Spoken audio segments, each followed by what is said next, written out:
Story 1. Judge ordered me to pay my cheating wife, so I exposed her affair, took my money, and disappeared. Wanda Nealon has granted use of the house until the children graduate from high school, with Mr. Nealon continuing mortgage and utility payments. She is also entitled to half the value of her husband's business, and Mr. Nealon will maintain payments for her vehicle.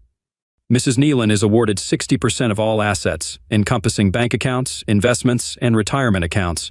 Additionally, primary custody of the children is granted to Mrs. Nealon, with visitation following standard protocols, including Mr. Nealon having 2 consecutive weeks during the summer and every other weekend. Child support is set at per month per child, totaling per month. Considering Mrs. Nealon's absence from the workforce for the last years, maintenance of per month is added. The divorce will be finalized in days unless Mr. Nealon revokes the petition. Concluding the proceedings, Judge Marie Matthews banged her gavel as she began to rise. I uttered the single word that would lead to changes dominating the next several months of my life. I responded to her challenge, stating that I wasn't sure what was difficult to understand. I offered to provide a definition if the word was challenging for her. Judge Matthews froze mid-motion, her head swiveling so fast that it seemed her neck might snap off. A look of disbelief adorned her face, as if she couldn't fathom someone stating that word in her presence. Slowly, she returned to her chair. As she moved, her features shifted from shock to abject fury. Once she regained her former position, the frosty glare she directed at me could easily have frozen water on the surface of the sun. To say she was angry would be an understatement. She declared that she wasn't stupid and knew what was about to happen. She didn't care. The next few minutes were planned, and she gave me 1 minute to apologize, or she would cite me for contempt of court. I spoke, saying that at least she would have made one correct ruling that day. I expressed having nothing but contempt for the situation. My lawyer harshly whispered in my ear, fumbling through his briefcase, possibly searching for something to silence me. In response, she sneered, striking her gavel again, and threatened to see how much contempt I would have after 30 days in jail. I retorted by suggesting days and wondered if she cared to try for more, expressing my belief that if she got laid occasionally, she might not be such a difficult person. I extended my right hand with the middle finger up, while mimicking the gesture with my left hand. I suggested she could ride them to a climax, perhaps making her less of the person she appeared to be. In my view, she was in more dire need of a change than any woman in history. Holy. I reflected on the situation, thinking that someone might have dialed emergency around that time.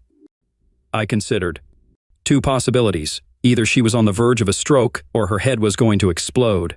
Surprisingly, the smoke coming out of her ears wasn't visible. I didn't think it was possible for someone's face to turn that shade of red. After my outburst, she was clearly upset, and she sentenced me to 90 days. Her voice sounded satanic, and the bailiffs took hold of me. My lawyer had a woeful look on his face, and the courtroom was shocked when I couldn't hold in my laughter. This probably explained the visits by psychologists I had in lockup over the next couple of weeks. The letter from my lawyer's law firm the next day, stating they were dropping me as a client, was not a surprise. So, you're probably wondering what all that was about. Perhaps a little background is in order. My name is Michael Nealon, and I'm currently 31 years old. I was born to a very nice middle-class couple in the heartland of America. I was raised on traditional values where there was a strong sense of right and wrong. You respected those that deserved respect, and you didn't cheat. When you gave your word, it meant something. The ethos I grew up with was to work hard, be generous with what you have, and live up to your values. Do unto others as you would have them do unto you. Of course, most people never think about the flip side to that. Do unto others as they have done unto you. The Christian thing to do is to turn the other cheek, but unfortunately, I have never been good at that. I've always had what has been described as an extreme stubborn streak combined with my sense of justice. Well, it sometimes got kind of ugly when I made up my mind that someone had done me wrong and set a course of action to deal with it. Nothing could dissuade me from my path. There was one time in high school when I was going out with Cheryl Haskins. We had been dating for a couple of months by this time, and we had an argument about something leading to our breakup. I put that in quotes because it was kind of understood that it was only temporary, and we would apologize to each other a couple of days later and get back together. It wasn't the first time that it happened. We would just use the weekend to cool off and make up on Monday. Unfortunately, I happened to be walking past the theater on Saturday evening and saw my cousin Harold escorting Cheryl into the theater. 2 things here. Harold and I were more like brothers than cousins. We were the same age and had been practically inseparable for as long as I can remember. His family lived on the same block as me, and we grew up together. Second, I knew that he also liked Cheryl. He knew that we had broken up, but he also knew that we would probably get back together after the weekend. But we simply don't do that to each other. From that moment on, he was dead to me. When Cheryl tried to talk to me on Monday, I simply refused to acknowledge her presence. At church on Sunday, Harold came up to me and tried to talk. I stared at him without saying a word. When he finished talking, I turned around and walked away. His family came over for Sunday dinner. I ignored him. He tried to play video games with me. I stopped playing and went to my room. Our parents tried several times to get me to talk to him, but I refused every time. Even a year later, after I actually took his girlfriend from him, I still refused to have anything to do with him.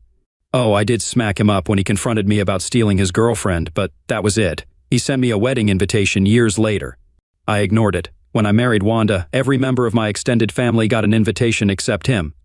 Okay, so I'm a bit of an idiot and hold a grudge. The thing is, when someone wrongs me, I don't forgive unless it was an honest mistake. What Harold and Cheryl did was intentional. Right now, many of you think I'm an idiot. If that's the case, let me annoy you snowflakes a bit more. I firmly believe that you shouldn't do the crime if you can't do the time. If you are foolish and mess up, you should fully face the consequences of your actions. If you drive drunk and get caught, expect to lose your license for a while, pay higher insurance, and perform community service or whatever else is involved. If your job depends on you driving, you lose your job. I call that a foolish tax. If a girl chooses to engage without protection and ends up pregnant at 18 years old, her foolish tax is being called mommy for the next 18 years. If a guy chooses to bump bellies with his prom date and impregnates her, he should be required to step up and take care of the kid he was half responsible for. Choices have consequences. It's called personal responsibility. I refuse to have to pay for someone else's idiocy. So I worked hard through high school and got pretty good grades. I earned some nice scholarships and went to college. I did well with the ladies and still kept my grades up. I was always on the better-looking side, and I worked to maintain my health. Yeah, I had gotten into more than my fair share of fights in high school because of my personal beliefs. I won more than I lost.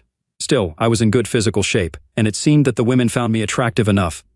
I graduated with an economics degree and an accounting minor. I went on to get my MBA, then got a decent job at a large company, making really good money. Being single with not a lot of bills to pay, I began playing the stock market. I found I kind of had a knack for that and made out rather well.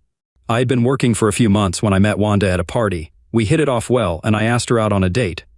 She accepted, and it went from there. I have to say, she was beautiful. I kind of laugh at that. Seriously, how many guys ever say that their girlfriend is ugly? Sure, she may be unattractive to someone else, but to them, she is beautiful.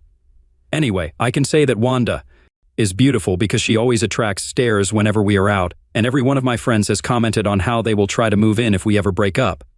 Even some of my lesbian friends have commented on trying to turn her if she becomes available. I eventually asked, she accepted, and we got married. I should probably mention that Wanda did go to college. I like to joke that she went for her Mrs. degree. She didn't get that, but she did graduate with a degree in art history, which qualified her for her job as a barista at Starbucks. For those who are confused, an MSS degree signifies a girl that goes to college to put off adulting for a few years and graduates with a husband to take care of them for the rest of their lives. Yes, I'm an arrogant idiot. Get lost. So we settled into marital bliss. She quit her job a week before the wedding and settled into becoming Susie Homemaker. Our bed life was great, and we bought a nice 3-bedroom house. I was doing well at my job, as well as raking in some nice money playing the stock market. We weren't really living extravagantly, so we were able to set aside a considerable amount of cash.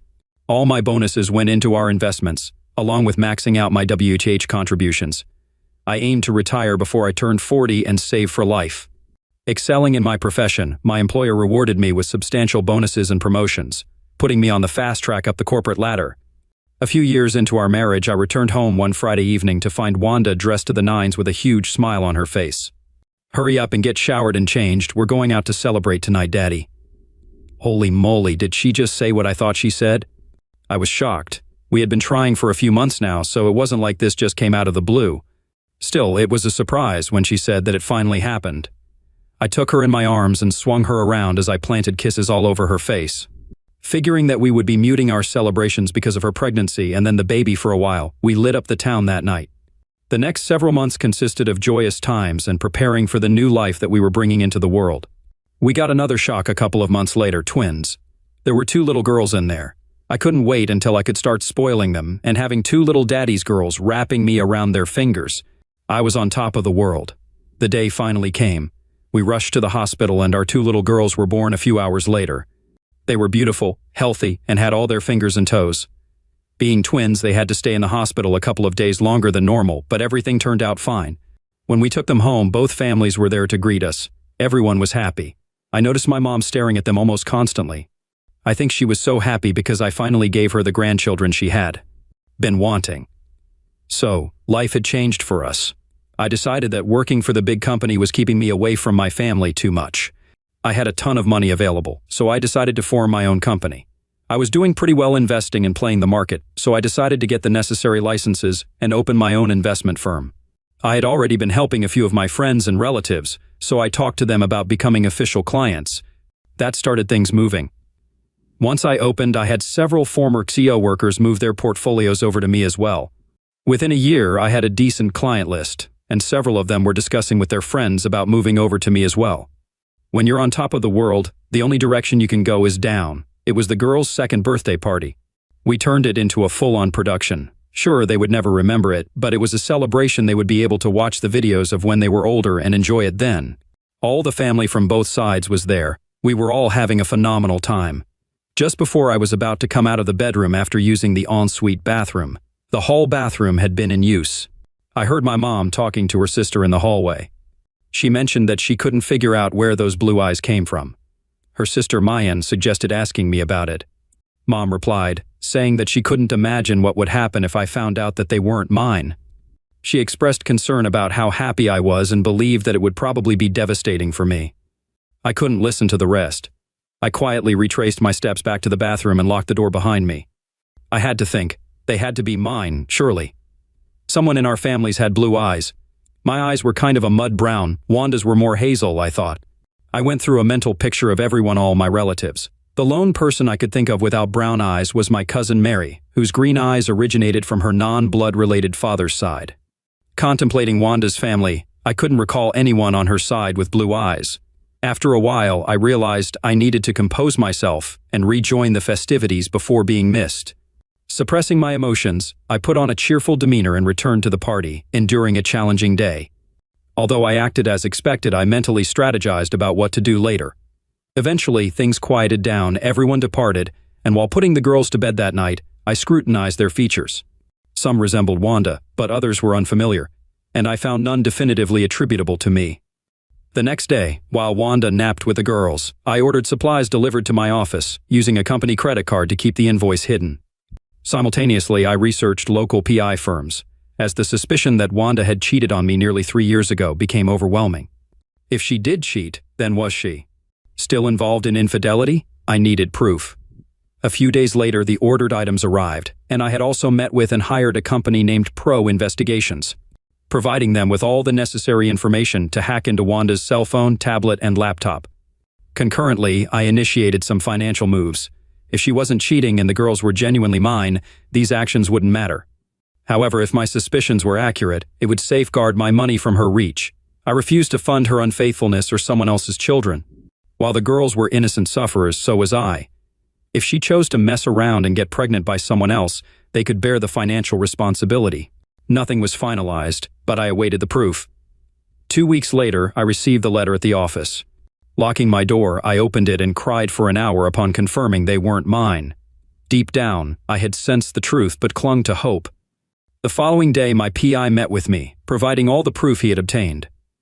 Wanda was still involved with her blonde-haired, blue-eyed personal trainer, meeting him a couple of days a week, and even taking the girls to his apartment. The audio confirmed their awareness of the real seed donor. The subsequent afternoon, I consulted a divorce lawyer. Rejecting his conventional advice, prioritizing the children's well-being, I insisted on preparing the documents but delayed filing until deemed appropriate. The preparations took 2 months, and with zero net income and assets on paper, I left Wanda surprised when my cousin Howard and his wife Cheryl showed up that weekend. I explained that Howard and Cheryl had come to see me in my office a couple of weeks ago. After some serious discussions, they acknowledged their wrongdoing, sincerely apologized, and I decided it was time to let things go. "God damn, you people are so gullible." Yes, we reconciled. It's entirely true that Howard and Cheryl did visit me in my office last week. They did apologize again. That's all accurate. I'm an honest man, and I'm not lying about any of that. I genuinely forgave them and welcomed them back into my life. However, I may have overlooked a couple of irrelevant details, just coincidences. Cheryl's family includes members who, let's say, aren't above bending a few minor laws. Some are large and don't hesitate to engage in the occasional barroom brawl. There's even speculation, irrelevant to this story, that a few might be enforcers for a local group of shadier businessmen. But it's just gossip from those who don't like them. A couple of days before Howard and Cheryl's visit, there was a news story about a personal trainer at a local gym being mugged shortly after leaving work. Foolishly attempting to fight off the 5 muggers, they took his wallet, car, and stripped him undressed, proceeding to brutally assault him, resulting in a broken jaw, shattered nose, broken ribs, a broken arm, dislocated kneecap, and ruptured testicles. He'll be in the hospital for at least a couple of weeks. The police should address the crime issue in town, but there are no suspects since the attackers wore dark clothes, gloves, and ski masks. Doctors expect the blonde-haired, blue-eyed sufferer to fully recover after reconstructive surgery and significant physical therapy, although engaging in closeness might be unlikely over the next couple of months. He'll discover his car was taken to a chop shop, his credit cards maxed out, bank accounts emptied, and his identity stolen for the dark web, leading to years of legal battles. Surprisingly, Wanda was despondent for about a week after the mugging, possibly concerned about the rising crime rate. Despite my offer to enhance home security, she remained unsettled. On Monday morning, I instructed my lawyer to complete the paperwork and file it, aiming to have her served on Friday in the late afternoon. He attempted to persuade me to make changes, but I remained firm. By Tuesday, the forms were ready for my review and signature. Meeting him at his office to finalize everything, he once again warned me against my course of action. After some thought, I decided to humor him by giving her the house and even throwing in the investments. However, I made it clear I wouldn't pay a dime beyond that. If she chose to keep the house, she'd be responsible for the mortgage and utilities. Notably, there hadn't been a dime in the investment accounts for over a month. I had no issue giving her 100% of zero. Unbeknownst to Wanda, I had been relocating all my tools and equipment from the garage gradually. I also moved belongings I wanted to keep out of the house, mostly from my home office. Tools and larger items found storage on Howard and Cheryl's ranch, while less valuable smaller items were transferred to a 1-bedroom apartment in a complex owned by an offshore LLC. The owners of the LLC were surprisingly challenging to locate and verify. Friday morning arrived at last. I headed to work as usual. A couple of days earlier, I had Howard assist me in moving my truck to the office. I left my car, got into the pickup, and drove to the bank. At the bank, I cleared out all the accounts, leaving $100 in checking and savings. Next, I emptied the safety deposit box. I then drove to the ranch and combined all the cash and contents of the safety deposit box with my other belongings. I didn't want to risk them discovering a newly rented box at another bank and seizing it. Also, I wanted to avoid anyone tracing a wire transfer. Besides, I anticipated needing the cash later. You might be wondering why I trusted Howard and Cheryl. It was straightforward. The mortgage on their ranch was held by a certain offshore LLC with murky ownership. Moreover, despite our issues, Howard is still family to us, and you don't mess with family. The rest of the family takes such matters personally. There was much joy in the family when Howard and I finally reconciled. Returning home late morning, I pulled over a couple of blocks away to check the GPS I had installed on Wanda's car. As expected, she was at the mall. Rushing home, I parked in the driveway. Over the past few days, I had packed up the rest of my clothes and belongings and placed them in the garage. Tossing the few boxes in the truck, I went inside, grabbed the remaining clothes from the closet, and dresser not bothering to pack them, just grabbing them by the armload, hangers and all. It took only a couple of trips to toss them all inside the cab of the truck. I didn't bother closing the garage or even the front door. My cell phone rang as I was leaving the house. It was Wanda, presumably because her cards didn't work when she tried to check out. Glancing at the GPS signal moving in my direction, I laughed, tossed my phone onto the table and walked out the door. Within minutes, I was several blocks away. Arriving at my new apartment, I transferred everything from my truck into the appropriate rooms. 3 beers later, everything was put away, and as I sat back in my recliner, my new cell phone rang. Only a couple of people had this number, and my soon-to-be ex-wife was not one of them. I answered the call, and the voice on the other end informed me that she had been served. They assured me that I would have the video shortly. I responded with a simple, "Okay, thank you," before disconnecting. True to their word, 15 minutes later, I received the video in my email. To say she was shocked would be an understatement. Unfortunately, the video only covered her being served until she dropped to the floor. The process server checked to ensure she wasn't injured and then left. The video concluded at that point. I would have liked to witness her reaction once she began reading the divorce petition, realizing I had DNA and video evidence of her infidelity. From that moment on, things moved at the speed of a glacier. I received several phone calls, a few from my old office, as she had called multiple times trying to reach me. Apparently, she didn't believe them when they informed her that I had resigned and hadn't worked there for the last 2 weeks. She even showed up in person demanding to see me, but that didn't end well for her. It took the police being called to escort her off the property. Howard made a couple of calls. She began pressuring him to reach me, suspecting his sudden appearance was too coincidental with my abrupt divorce. Restraining orders for my former company and Howard were filed, compelling her to cease. 2 weeks later, my lawyer finally contacted her to find out who her lawyer was, but she hadn't hired one yet. First off, she was quickly running out of money. All she had was the cash in her purse and I left in the bank accounts. She started leaning on her parents for support. I relaxed without starting any projects, planning to be unavailable for a while and the desire to avoid leaving anything she could take. Eventually, she got a lawyer, and meetings were scheduled. I declined to attend, giving my lawyer firm instructions, not a single penny more. Tempers flared at those meetings, leading to arbitration, which I had to attend, but they didn't go well. During the proceedings, questions arose about the whereabouts of the money. Accusations were thrown, with her questioning, "Where's all the money, idiot? What money? All our money? We're flat broke. In fact, I'm living in the cheapest single-bedroom apartment I could find, chosen for affordability and my acquaintance with the owner. All investments, checking, and savings disappeared due to a disastrous investment.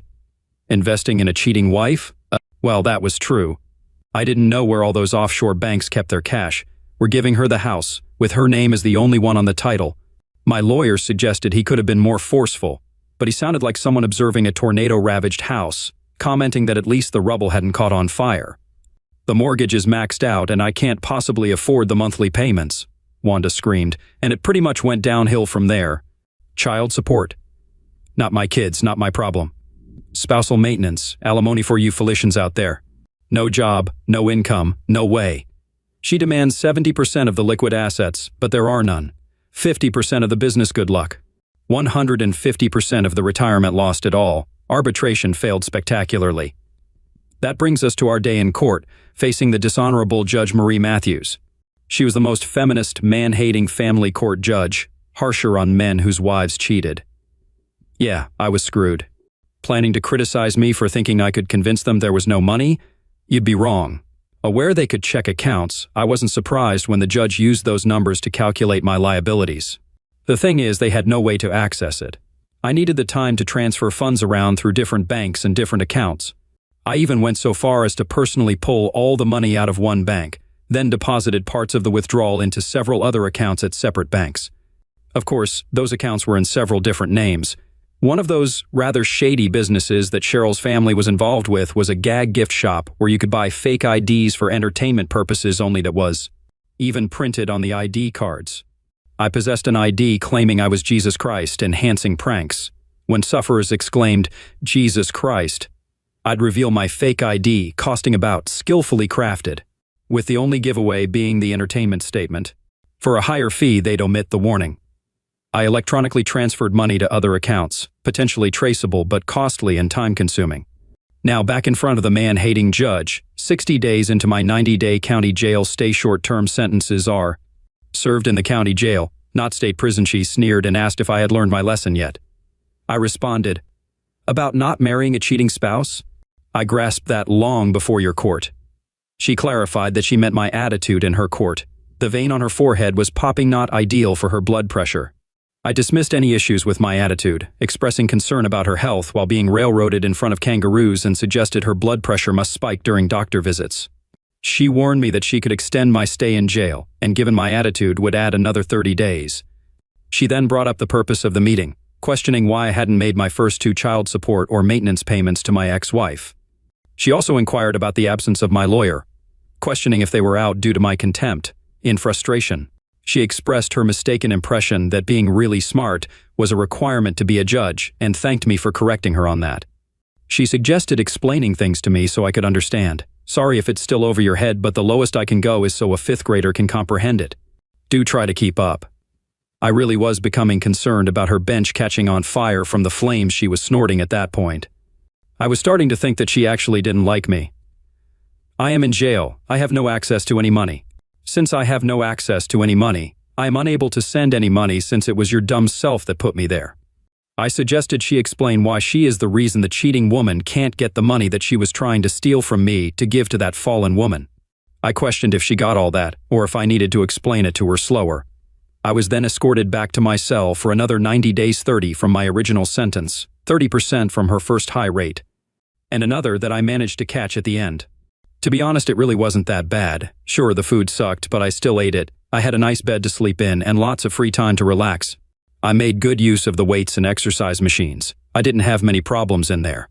First off, it didn't take too long for my courtroom antics to become common knowledge inside the jail, making me a few friends. Second, did I mention that Cheryl's family has a few connections that could be of help to someone on the inside? In fact, there was only one problem. It came from one of Wanda's less intelligent cousins. He entertained the idea of getting arrested for a minor offense, spending a week in jail to teach me a lesson. Initially, the entire jail population recognized him before he set foot inside. It didn't take much brain power to discern his intentions. Spotted halfway across the yard, an inmate collided with him while tossing a football. The accidental elbow to his gut occurred, but he continued his quest, foolishly struck by a basketball after another feat. The passer apologized profusely. An accidental elbow to the chin followed while being helped up. After shaking off the incidents, he resumed his trek toward me, encountering 2 more mishaps before reaching his destination. With my back turned, he attempted a sucker punch, but I wasn't clueless. Anticipating it, I spun around, delivering a forceful kick to his groin, a clear 65-yard field goal. His accumulated misfortunes caught up, leading to his transfer to the infirmary. 2 days later, he refused yard exercise, spending most of his time in his cell until released. Back in court, facing the judge, she inquired if I was ready to apologize. I asked, for what? She specified my vile courtroom outburst. I responded, I really don't know what you're talking about. Dismissively, she warned me to keep a civil tongue or she would extend my stay. I expressed frustration, mentioning that another judge might take over and that she was on my last nerve.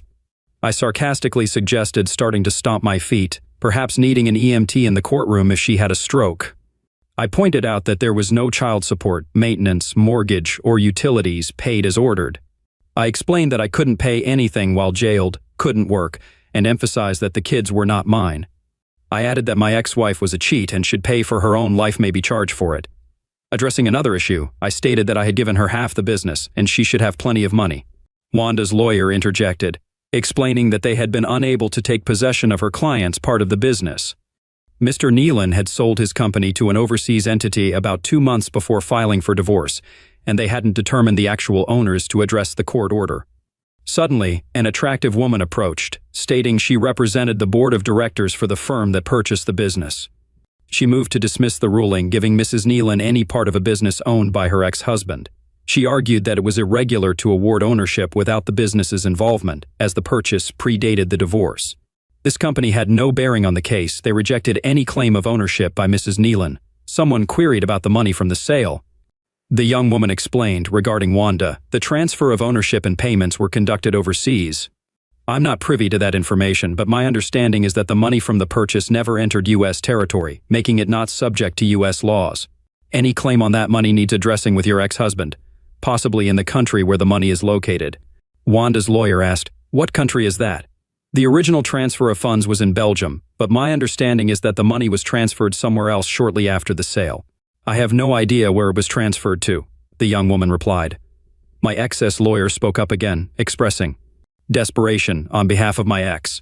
The house was going into foreclosure as the mortgage hadn't been paid in 3 months and the utilities were on the brink of being cut off. It was mentioned that my client's parents had assisted a bit initially, but it was becoming too much for them. Despite finding a job as a waitress at a local diner, the income wasn't sufficient to maintain the house. The judge addressed me, stating that I had 1 week to bring all the payments up to date. I responded sarcastically, suggesting bending over to pull cash out of my crack, which unfortunately didn't exist. I emphasized that I was physically unable to comply, as I was in jail with no access to any money. I couldn't work due to my incarceration and thus couldn't obtain any cash. I pointed out the misconception that I had money laying around in my cell and highlighted the lack of opportunity provided to fulfill the payment orders. I explained that I didn't have a lawyer, emphasizing that I was financially broke. I questioned the existence of the phantom accounts being mentioned, stating that even if they did exist, I lacked access information. I pointed out the need for access to my financial records to obtain account details, highlighting the absence of such records. I challenged anyone to show me the account information for these alleged accounts and questioned the whereabouts of the money from checking accounts, savings accounts, and investments. Regarding the sale of my company, I explained that the company was in bad shape due to previous bad investments, and I had to sell it cheap to cover expenses, leaving no money left over. In response to the court's skepticism, I shrugged and expressed my lack of concern about being believed. I challenged them to show me the account information where I supposedly hid money, suggesting that my ex-wife had stolen the money while involved with her boyfriends.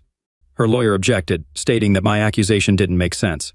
I retorted, "It makes as much sense as keeping me in jail where I have no access to money, than demanding that I make all of these payments you all want." The judge asked if I was aware that she could keep me in jail until I paid. I responded by looking at her as if she had just grown a third eye. I played along, stating that it sounded logical to keep me where I was unable to abide by their orders, while making demands that were simply impossible for me to accomplish. 3 months later, the house underwent foreclosure, leading Wanda to lose her Lexus due to payment challenges. Unable to afford an apartment for herself and her daughters, she resorted to living with her parents while working 30 hours a week at the diner. Desperate, they pleaded with the judge to release me for payment initiation. Loverboy, now out of the hospital and engaged in physical therapy, spent hours daily trying unsuccessfully to resolve his financial situation. The silver lining was the prevention of new credit card accounts being opened in his name. Given his severely diminished credit rating, with only minimal insurance coverage on his car and part-time employment at the gym, he couldn't benefit from it and faced high deductibles, making it a lengthy process to pay off his medical bills. Having secured legal representation, I reached a deal with the judge for release from jail to secure employment and initiate payments, surrendering my passport due to suspicions of hidden funds and flight risk. I began working at Taco Bell and lived at the ranch with Howard and Cheryl. Although discreetly observed, I was aware of the surveillance, yet most of the cash was already in my possession. This routine persisted for the next 3 months. Wanda utilized a court order to garnish my minimum wage from Taco Bell, yielding minimal gains for her. During this time, I finalized my plans with Howard, emptied my apartment while I was in jail, and had belongings divided among my extended family. Packages were shipped from them to a common location, undetected by surveillance. Guests discreetly moved packages to their vehicles during visits and barbecues. Over the next couple of weeks, I spent my time either working or at home, avoiding going out. Taco Bell eventually obtained a restraining order against Wanda due to constant annoyance at the restaurant, which became disruptive. Despite the option of termination, a discreet payment to the manager preserved my employment. For legal meetings, my lawyer visited the ranch. Initially representing the new owners of my former company in court, subsequently, I hired her as my lawyer. She possessed a bold nature, akin to a barracuda, especially during poolside encounters, dismissing ethical concerns about a lawyer-client relationship. I asserted that lawyers considered scruples as a form of payment in Russia, with morals being large paintings on walls. Alright, so you're probably wondering about my finances. Yes, indeed, I did sell my firm. No, I didn't sell it to myself. I wasn't going to provide Wanda any chance to stumble upon information she could use to claim any part of the firm. I was divesting from it. Besides, I wanted the cash. The sale happened overseas, and since the money never entered the United States jurisdiction, it wasn't subject to any U.S. laws. The only way Wanda could access it was if I brought any of the money into a U.S. bank, making it vulnerable to her claims due to the judgments against me. That simply wasn't going to happen. It was a significant sum, complemented by my investment accounts in the $10 million range. Cash on hand from the safety deposit box, checking and savings accounts, and safes with cash equaled around. Some of the cash I used for my plans, but I still had about on hand. I wasn't planning to take any cash with me. So it was a lovely Saturday afternoon. We were having another barbecue with the extended family. All the preparations were complete, and everything was set. The party was a blast. I assisted Howard with a grill and smoker. Julia, my lawyer, was there too. Later in the afternoon, one of Cheryl's uncles approached me, expressing gratitude for helping Cheryl and Howard, and was glad that we had finally reconnected. We chatted, and he handed me an envelope. I passed it over to Julia for safekeeping. Later in the evening, I made an announcement stating that the lien holder for the ranch had declared that the mortgage for the ranch had been paid off, and Howard and Cheryl now owned the ranch free and clear. This caused a huge celebration. We partied hard that night. It was late when the guests started to leave. Julia couldn't stay the night because she had a flight to catch the next morning. She left with a group of 6 other cars. Interestingly, her flight was out of an airport in the next state. She had packed previously and had everything in her leased car when she came to the party. She never went to her rented apartment. Instead, she went straight to the airport. No one witnessed the man climbing out of the back of her car in the parking garage. And no one took notice of the man casually walking 50 feet behind her as they made their way to the international terminal. Michael Nealon couldn't travel outside the U.S. because he had surrendered his passport to the court. Mitchell Nelson's passport never even garnered a second look. No one even gave a second look as they held hands in adjoining seats, flying first class to Mexico City. Julia Davis suddenly disappeared there. Instead, Jamie Nelson joined Mitchell Nelson for their connecting flight to Ecuador. 2 days later, Greg and Samantha Cooper reached their hacienda on the Caribbean coast of Costa Rica, becoming members of the Mile High Club. Oddly, an old Chevy pickup resembling the one that disappeared from Howard and Cheryl's ranch awaited them. 2 weeks after the barbecue, a bench warrant was issued for Michael Nealon. He was fired 2 days after the barbecue for no show, no call, with no payments to his ex-wife since. When Howard and Cheryl faced the court, a lawyer in a skirt suit argued that the couple had no responsibility towards their cousin who rented a room and disappeared. They even filed a suit against him for back rent. All they could say was that he drove off in his old pickup one afternoon and never returned. No one believed them, but there was no proof to the contrary. Over the next several years, Greg Cooper ran a small charter fishing boat, and Samantha managed their cantina. They were prosperous in the small village, living in one of the larger haciendas with several luxuries. Guests visited occasionally, including Harold and Cheryl and other family members. It was a simple yet delightful life for Greg and Sam, who loved each other fully. Most evenings they entertained guests in the cantina, or their lavish hacienda. Wealthy and pleasant to all, they were quickly accepted into the community. Whenever a need arose, they generously donated. Greg played the stock markets when not on his boat or in the cantina, even setting up accounts for some locals, assisting them with their finances. As for the dishonorable Judge Marie Matthews, I had a good laugh a few years after escaping to Costa Rica. Judge Matthews' wife, that man-hating woman, was caught cheating with a man. The judge had adopted her wife's 3 kids when they married. Since their split, Judge Matthews paid child support, maintenance, and house payments for her ex-wife. To add to the humiliation, her ex-wife swiftly moved her boyfriend in, publicly continuing their affair. Although not officially married, they acted like a typical couple. Rumors circulated about their wedding date set exactly 1 week after their youngest son graduated from college, coinciding with the end of Judge Matthews' financial obligations. Story 2. The signs were prepared and positioned near the front entrance, having spent the majority of the last couple of days perfecting them. Now came the challenging part.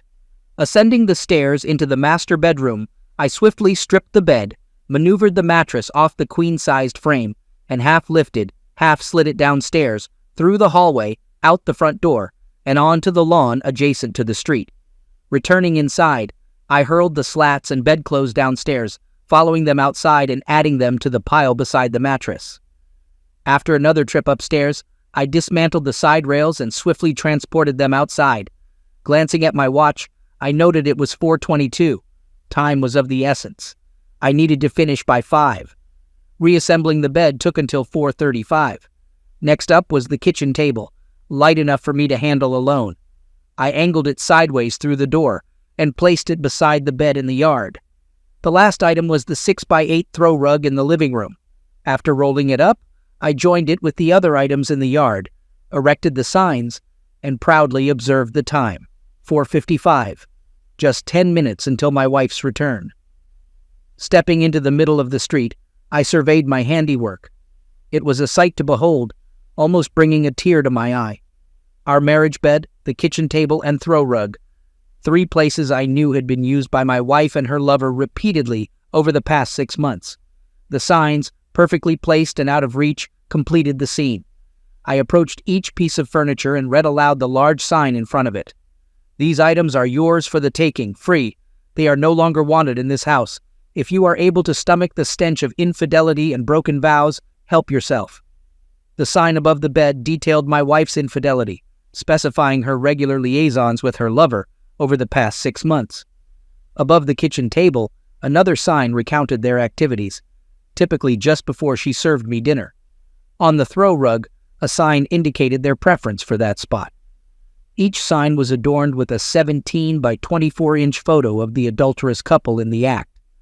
Behind the table, a fifth sign revealed the identity of my wife's lover, Greg Allen, her boss at Mitchell Price, and Allen Realty. Married with 3 children, he was unaware of his wife's actions, but not for long. The time was 4:57, just in time. She would be home any minute. As I turned to assess the gathering crowd of neighbors and the increasing number of halted cars, some onlookers phoned friends or the police. I nonchalantly acknowledged the gathering and retreated into the house, closing the door behind me. Precisely at 5 p.m., my wife's car rounded the corner. Observing the commotion near our house, she slowed down, her gaze fixed on the spectacle unfolding on our lawn. I imagined her focusing on the furniture and signs, particularly the large photos of her and Greg Allen engaged in their illicit activities, their expressions captured in moments of lust and pleasure. Even with her car window between us, amidst the crowd of 40 or 50 onlookers, I still heard her desperate cry. No. Oh God, no. Finally, her gaze shifted from the signs to the front window of our house, where she spotted me standing. We locked eyes. She appeared devastated, her complexion drained. Tears streamed down her cheeks. It seemed as if she was questioning me, mirroring my own bewilderment. I observed her for a moment before turning away, drawing the curtain shut behind me. Perhaps now is the time to recount how my wife, Sherry, and I ended up in this tragic situation. My name is Jack Meyer. I met Sherry during our junior year of college, introduced by a mutual friend. Instantly, I was captivated. Sherry wasn't conventionally beautiful, but she possessed an irresistible charm. Standing at 5'2" with striking blue eyes and shoulder-length blonde hair, she had a petite, yet perfectly proportioned figure that enchanted me.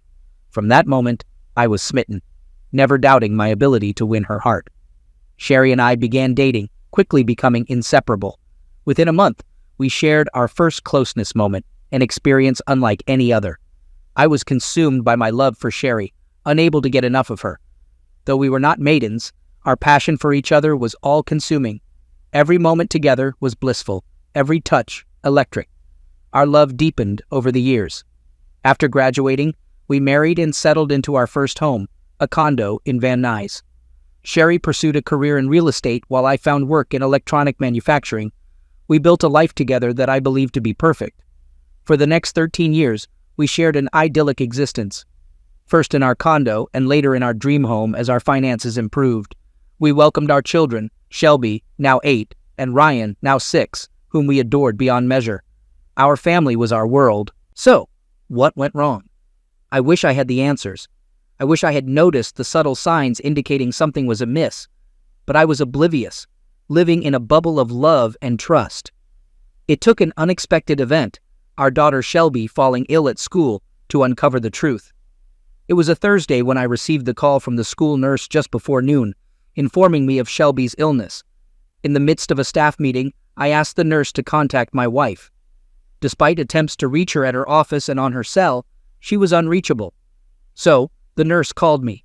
Recognizing the urgency of fetching my daughter, I apologized to my staff and hurried to Shelby's school to retrieve her. Upon reaching home, upon opening the garage, I was startled by an unfamiliar car parked in my spot beside my wife's. Instantly, a lump formed in my throat, and my stomach churned.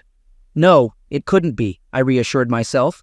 My wife, the woman I cherished above all else, couldn't possibly be having an affair. But why was there a strange car in the garage with the door closed?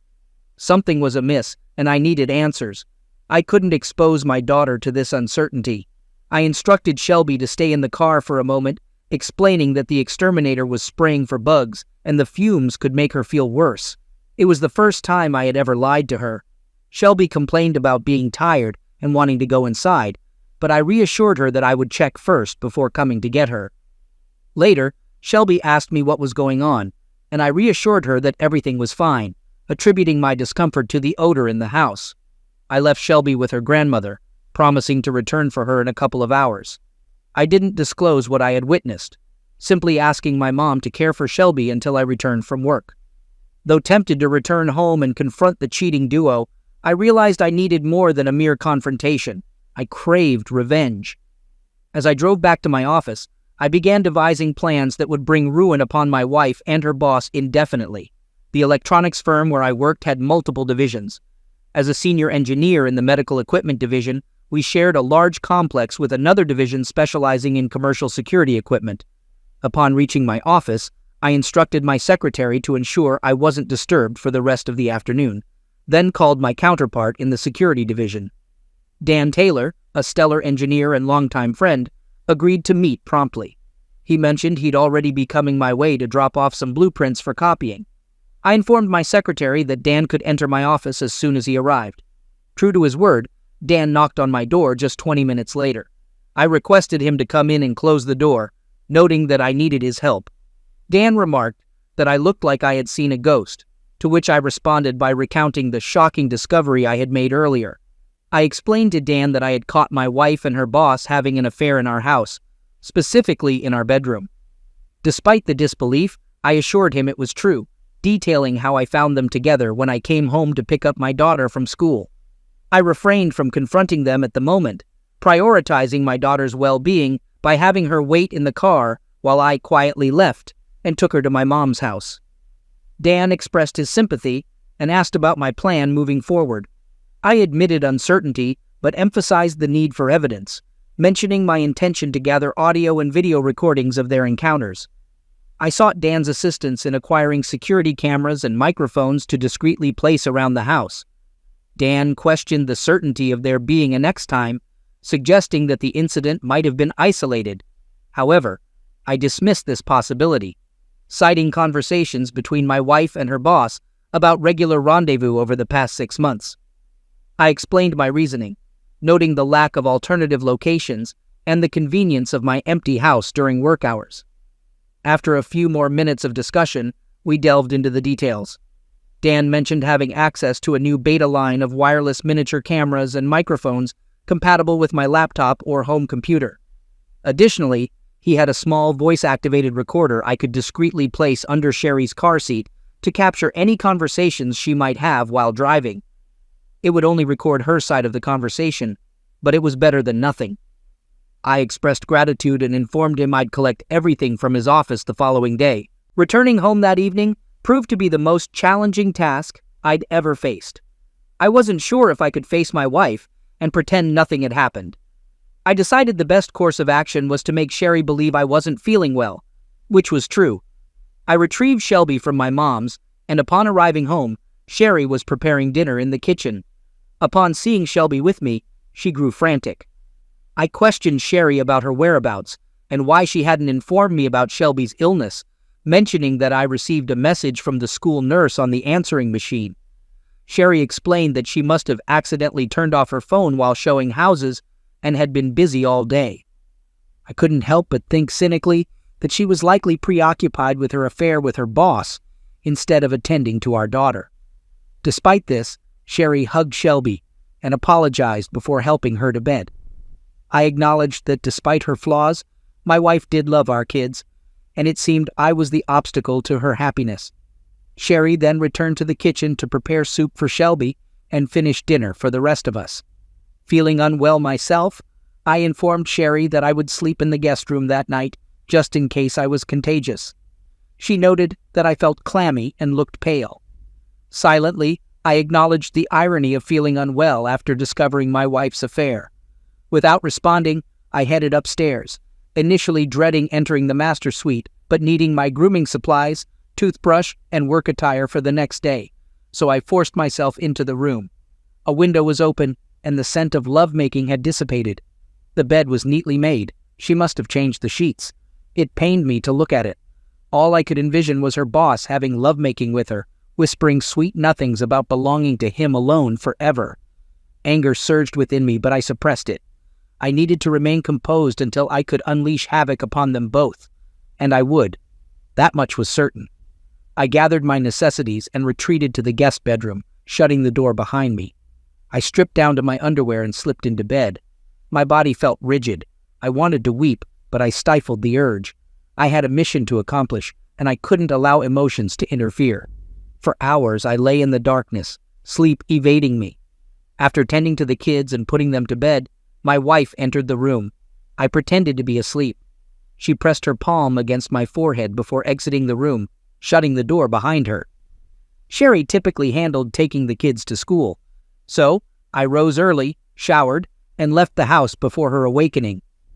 It probably struck her as odd, but I could simply attribute it to needing to compensate for lost time from yesterday when I felt unwell. Frankly, I didn't care much about her opinion at this point. I just wanted to be free. Free from what? Until yesterday, I believed it was a blissful marriage founded on lifelong loyalty, honesty, and commitment. How painfully mistaken I was. Arriving at work before the rest of the staff, I brewed a pot of coffee and began outlining my strategies. I realized I needed to cancel our shared credit cards, transfer half of our joint accounts to a separate bank under my sole name, alter my will, life insurance, and 401k beneficiaries, removing Sherry and naming only Shelby and Ryan. It felt like such a trivial effort to dissolve the last 13 years of my life. It should have been more challenging. Deep down, I suspected it would become harder at some point. I also understood the necessity of securing a competent divorce attorney to protect myself from Sherry's potential exploitation. Being in a no-fault divorce state, infidelity wouldn't significantly affect the financial settlement, but it might aid in retaining custody of my children. Sherry had demonstrated my insignificance in her life, yet she was a devoted mother, and I didn't want to deprive her of her children. I merely sought joint custody to ensure I remained a vital presence in their lives. I fought to suppress thoughts of our love life and the humiliation of overhearing my wife praise her lover's superiority to me in every aspect. If I allowed myself to dwell on it now, I'd begin to doubt myself, which I couldn't afford at the moment. That reckoning would come later, and when it did, it would likely devastate me. With my to-do list complete, I phoned Dan's office. He assured me everything would be ready by noon and offered to assist me in installing and operating the equipment. As I attempted to focus on clearing paperwork from my desk, I noticed Sherry's call on my cell phone. Despite her typically affectionate tone, her voice only fueled my anger this time. Sherry expressed concern about my well-being, mentioning that she hadn't been able to check on me before I left that morning. I responded vaguely, stating that I needed to clear my head. She suggested an idea to make me feel better that evening, but internally, I couldn't help but feel resentful and deceived by her lies. However, I kept my response neutral, indicating that we would see. Sherry commented on my apparent lack of interest, to which I replied that I was preoccupied, rather than uninterested. We agreed to meet at home by 6, and she reassured me that she would be in the office all day if I needed to reach her. I phoned Dan, who confirmed everything was prepared, instructing me to meet him at the loading dock entrance. We loaded all the equipment into Dan's van, and with both of us working on the installation, we had it all set up and tested by 3:30. Then, we installed the software on my home office PC and configured a secure folder to collect and store everything captured by the cameras and microphones. We strategically placed bugs in the living room, kitchen, guest bedroom, and, notably, the master suite, ensuring the latter had 4 cameras to capture nearly every activity. As an additional measure, we installed a camera and microphone in the master bathroom, just in case the couple decided to shower together after their encounter. The system was motion-activated, with the cameras triggering the microphones. I was prepared. That night was exceptionally challenging for me. After dinner, and once the kids were asleep, I followed my wife to our bedroom. I turned away from her and pretended to fall asleep. Sherry noticed the change in our usual routine and asked if everything was all right. I expressed some insecurities about whether I was enough for her, to which she reassured me that I was more than enough and that she couldn't bear anything happening to me. She emphasized that I was her perfect lover. Despite her reassurances, I remained distant and brushed off her concern, stating that nothing was bothering me. I feigned exhaustion, closed my eyes, and attempted to sleep. Later, I heard Sherry softly crying. I felt no sympathy for her, but I pondered whether her tears stemmed from shame for her actions or from feeling mistreated by me again. I rose before her and seized the chance to place the voice recorder beneath the seat of her car. I also reviewed the video and audio recordings from the installed equipment. confirming that everything from the previous night was captured clearly, even in the dim nighttime conditions of our bedroom. Initially, Sherry was a bit curt, mentioning that I had said some hurtful things the night before. Then, she gave me a quick kiss on the cheek, and her demeanor shifted to cheerful. Perhaps it was due to her afternoon plans with her boss. I poured her a cup of coffee and informed her that I'd be locked in my office all day. She mentioned having to show several homes that afternoon and expressed confidence in making a significant sale, but assured she'd be able to pick up Shelby and Ryan after school. With a peck on her cheek, I headed towards the garage door. Sherry reminded me that I had forgotten to say, "I love you." She emphasized how important it was for her to hear those words from me every morning. I apologized, explaining that there was a lot on my mind, but Sherry insisted that it was important for her to hear those words. I promised not to forget in the future, and with that, I left. Yeah, I'll tell some girl how much I love her if and when I ever find another girl I can trust enough to fall in love with. The intel Sherry provided about showing homes all afternoon led me to think she'd probably be with her true love. I hoped so. I was tired of games and wanted this ordeal done. I spent the morning working in my office but kept glancing at my watch. Finally, at noon, I told my secretary I'd be gone for a few hours and put my plan in motion. I borrowed a company van and parked across from my house, waiting to see what happened. It wasn't until nearly 1 o'clock that I saw Sherry's car arrive, open the garage door, and park in her usual spot. When she entered the house without closing the garage, I figured she was either leaving again or expecting someone. 10 minutes later, I realized she was expecting someone as the same car from the day I caught them pulled into the garage, taking my place, just as he had taken my place in my wife's life. I saw him get out of the car and the garage door closed. I had to give it to them. They had the nerve to meet in my house, in my bed, to carry out their affair. It just proved they thought they wouldn't get caught or didn't care. Well, they'd soon find out they were wrong. They were caught. And I'd make sure they both cared with this final proof of my wife's infidelity. And knowing I'd soon have all the visual proof I needed of their affair, I finally let the tears fall. For 13 years, I was convinced my loving wife would never cheat on me, just as I'd never cheat on her. With the tears came doubts. Was he a better lover? Maybe better looking, but neither of us was exceptional. Why risk our marriages? I desperately wanted to confront them. But why? What would it achieve? I'd catch them, but I'd already done that once. Would I feel better by confronting her lover? Yes, but I'd likely go to jail. By this time, neither of them were worth it. My only worry was how this would affect my kids and his, as I was prepared to confront him, just as he had confronted me. By 2:30, they must have finished, as the garage door opened and he left 15 minutes later. My wife did the same, closing the garage door behind her. I knew she'd return home with the kids by 3:30, so I quickly parked in the garage and made my way to my home office. I didn't want to review all the footage, just ensure the evidence was safely on my hard drive. After 10 minutes, I'd had my fill. It wasn't an exact replay of their previous encounter, but it was explicit. They began by having lovemaking on the kitchen table where I eat. They joked about how many times they wondered if I'd ever realize I was dining where he had been closeness with her so often. Then, they moved to our bedroom, though not before her lover suggested using my daughter's room for a change of scenery. My wife adamantly refused, stating it was off limits to involve their kids' rooms. At least she seemed to have some principles, just not concerning me. In the bedroom, they resumed their activities.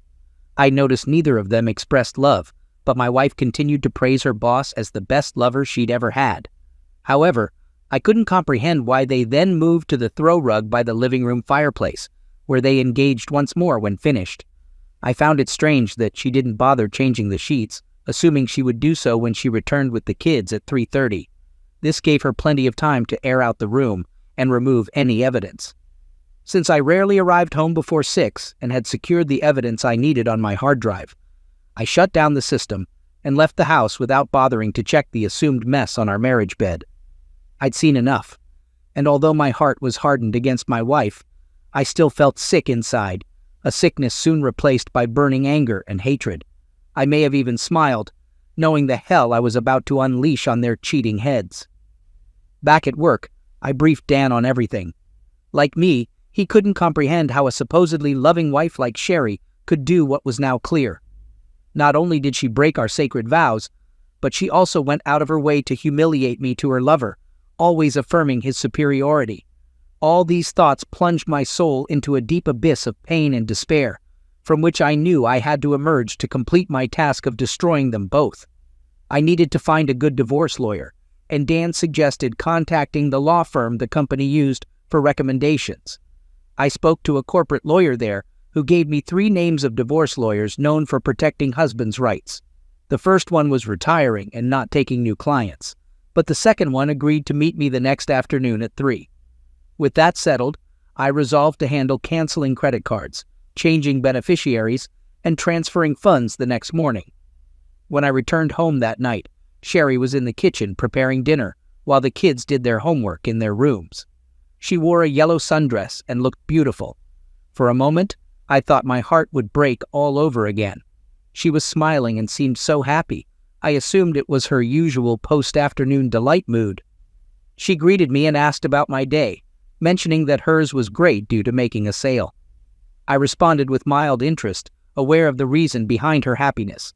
I asked if anything else notable happened that day, or if she met any interesting people, to which she denied, stating that she was focused on work to return home to her family. Despite her reassurance, I couldn't shake the suspicion of her affair as I headed upstairs to change clothes. While changing, I noticed the sheets had been replaced and the room aired out. Upon returning to the kitchen, I mentioned the water on the shower floor and asked if she had showered that afternoon. She appeared startled and denied it, suggesting a possible clogged drain. I speculated about the possibility of someone sneaking into the house for a rendezvous and showering afterward, which seemed to unsettle her. She attempted to brush it off with humor. As dinner progressed, conversation was minimal. I surprised Sherry by switching seats with her, prompting her to question the change. I explained it as a desire for a change of scenery. She appeared puzzled and ate little, mainly moving food around on her plate. During dinner, the kids talked about their day, but Sherry and I mostly listened, making occasional comments. After we all helped clean the dishes, I returned to my office to work on my project. I reviewed footage from that day and selected suitable stills to turn into photographs, which I downloaded to a photo file for printing. Next, I carefully crafted wording for the signs I would create with the photographs. All that remained was to visit my lawyer to initiate the divorce, get my finances in order, and await the next visit from my wife and her lover. When I finally went to bed that night, Sherry was already asleep, or at least pretending to be. I was fairly certain my actions that evening had given her something to ponder. Not that it mattered. There was nothing she could say or do to change my mind about divorcing her for her infidelity, and there was a small silver lining in the fact that I believe I'd managed to make her at least somewhat uneasy.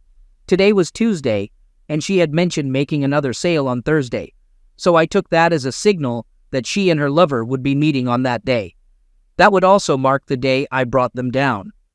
The following morning, I rose early again, showered, and left before Sherry woke up. I had a lot to accomplish and wanted to allocate as much time as possible to get it done. My lawyer appointment wasn't until 3, so I had plenty of time to handle all the financial matters.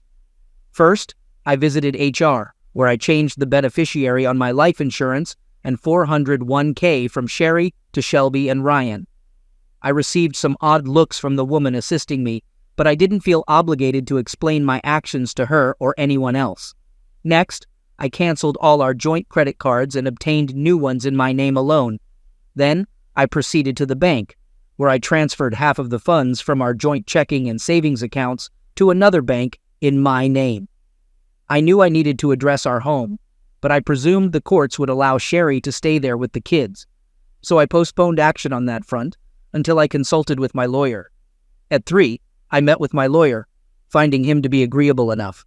He cautioned me that since we were in a no-fault state, Sherry would likely get custody of Shelby and Ryan, and I'd lose the house and half of everything else to my wife, even with proof of her infidelity. I instructed him on how I wanted the petition written, and when he expressed doubt about my chances of taking nearly everything from her, I reassured him. I was confident I could persuade her to agree to whatever I wanted. He wasn't pleased, but he complied with my demands, assuring me he would have everything prepared for her to be served Friday morning.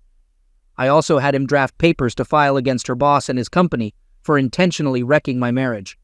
Those documents would also be ready by Friday morning. I was prepared.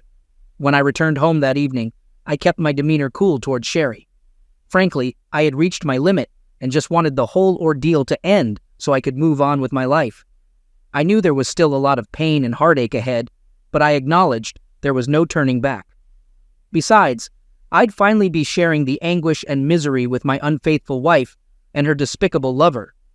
After a subdued dinner with minimal conversation, I retired to my study, printed the photos of the lovers I intended to use, and crafted the signs without interruption.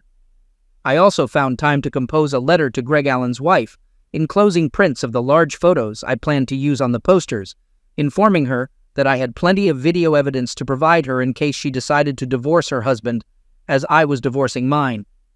Shortly after 11, I went to our bedroom to ensure Sherry was asleep, then made my way to her car, retrieved the voice-activated recorder from beneath her seat, rewound it, and listened to its contents.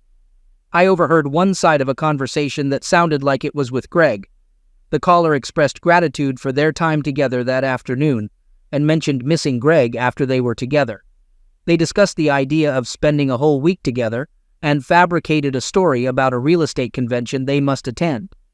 The caller mentioned having to give Jack occasional attention to keep him happy, but expressed a desire to be exclusively with Greg.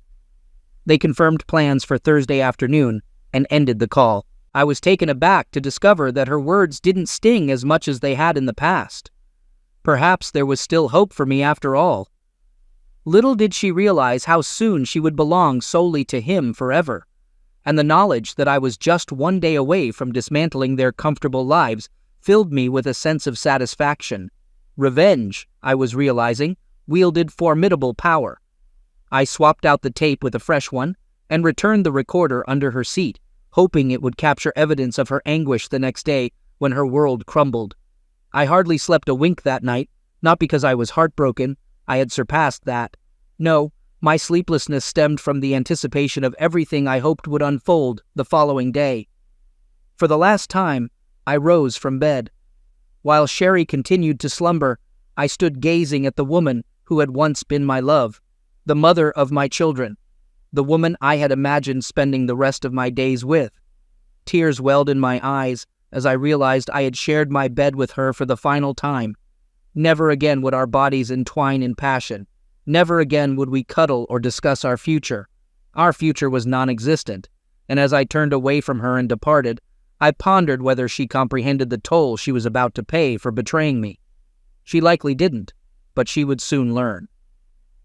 After showering, I left the house, stopped for breakfast at a diner, then briefly swung by work to inform my secretary of my absence for the day.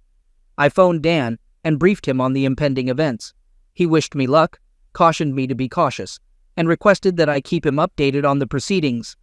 I made a brief visit to my lawyer's office to ensure all was in order for serving my wife and Greg Allen the following day. Following that, I called my wife to arrange picking up the kids from school. My mother had expressed a desire to have them for the long weekend, since they had no school on Friday. Thus, I planned to swing by the house around 3:45 to gather some belongings and transport the kids directly to Mom's.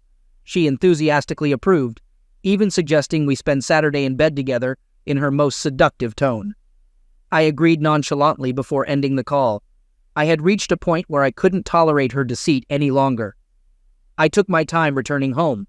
By 12:30, I was parked nearby, awaiting the imminent events. My car was mostly concealed from view, but I had a clear line of sight to any vehicle entering my driveway. I didn't need to witness the garage door's movements.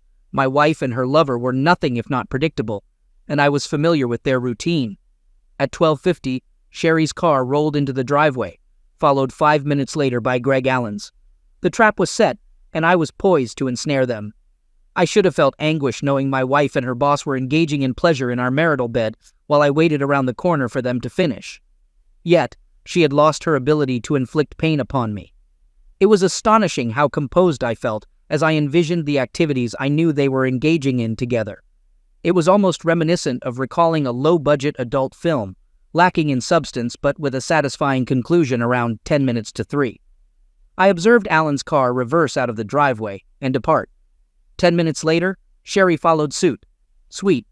As she drove off, I observed her applying fresh lipstick. Once they were out of sight, I pulled into my garage and shut the door. With limited time on my hands, I headed to my office and reviewed the footage from that afternoon's encounter. Everything was captured, including the hurtful insults about his superiority in bed compared to me. However, this time, their words didn't affect me. After ensuring the footage was securely stored on my hard drive, I spent the next 10 minutes carrying my handcrafted signs, adorned with their photographs, upstairs and positioning them near the front door for easy access. Then, I packed essentials like a toothbrush and clothes for Shelby and Ryan into my car. The only remorse I felt about my impending actions was for the pain I was about to inflict on my beloved children. Yet, I found solace in knowing I hadn't caused the pain of their parents' separation. That responsibility rested solely on their mother's shoulders. She chose to engage in a prolonged affair, ultimately tearing our family apart. At 3:15, I drove to their school and was waiting when the final bell rang to pick them up. I informed them they'd spend the weekend with Grandma, which thrilled them given her penchant for spoiling them. 45 minutes later, I dropped them off and returned home, ready to set my plan in motion. And thus, we come full circle to where we began. Bed, table, and rug displayed on the lawn adorned with signs, watched by neighbors, awaiting Sherry's return to the dreadful truth that I held all the knowledge. That night, I expected to hear from Sherry, but I didn't. There was a late call from her cell phone, but when I answered, silence greeted me. An hour after Sherry departed, the police paid me a visit. While understanding, they insisted I remove the signs and photographs to avoid disturbing the peace and public indecency charges. I complied. They served their purpose, seen by my wife, and from the look on her face before I turned away, I knew her life had begun its descent into chaos. That evening I drowned my sorrows in a substantial amount of Maker's Mark and drifted into an alcoholic stupor. Friday morning greeted me with a monstrous hangover, yet despite it, I felt empowered. Though saddened and alone, I found strength in knowing I had subdued my anger long enough to exact revenge on my unfaithful wife and her lover. By noon, I glimpsed out the front window to find the rug, kitchen table, and bed gone, leaving only the mattress and stained sheets behind. I'd dispose of those later. The morning passed uneventfully, but by 3 in the afternoon, chaos erupted. I was certain that Greg Adams' wife had received the letter and photographs that morning, and my lawyer had informed me that both Sherry and Greg Adams, along with his partners, had been served at their workplaces. He recounted how Sherry collapsed in tears upon being served, while Greg Adams disregarded her, unleashing threats against me.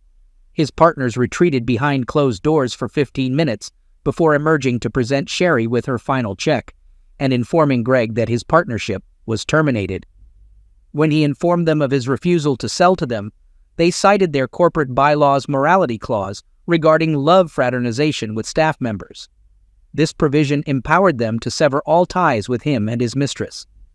Concurrently, the receptionist at the front desk relayed that his wife was on the phone, urgently requesting to speak with him.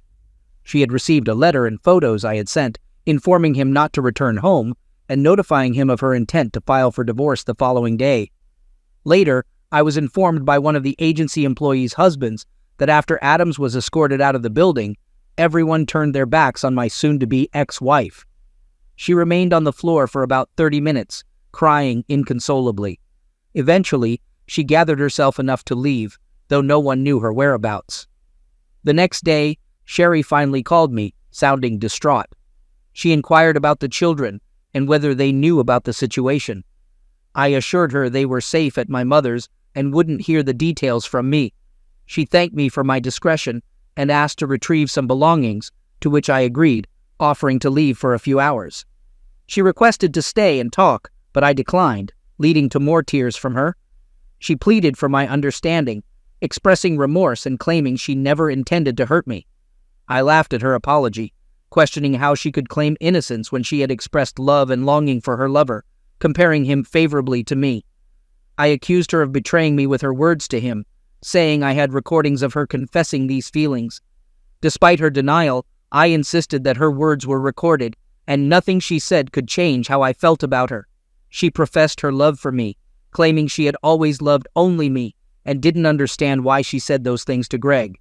She explained that she had done it to boost his ego because he complained about his wife. I questioned her explanation, pointing out that she had torn me down to him and had lovemaking with him for 6 months. She insisted she never meant to hurt me and didn't mean any of it. When I pressed her for an explanation, she admitted that it felt dirty with Greg and that she felt she should be dirty with him, keeping it separate from what she had with me, which she described as loving and clean. I expressed disbelief at her actions and called her sick, admitting my own foolishness for not seeing it sooner. She begged for a chance to make it right, insisting that she loved only me and belonged to me. She pleaded for forgiveness and offered to come to me immediately, begging me not to leave her. I informed Sherry that I no longer loved her and that she was the one who left me. I condemned her actions with Greg over the past 6 months, stating that her behavior proved she didn't love me. I expressed disgust towards her and eagerly awaited her departure from my life.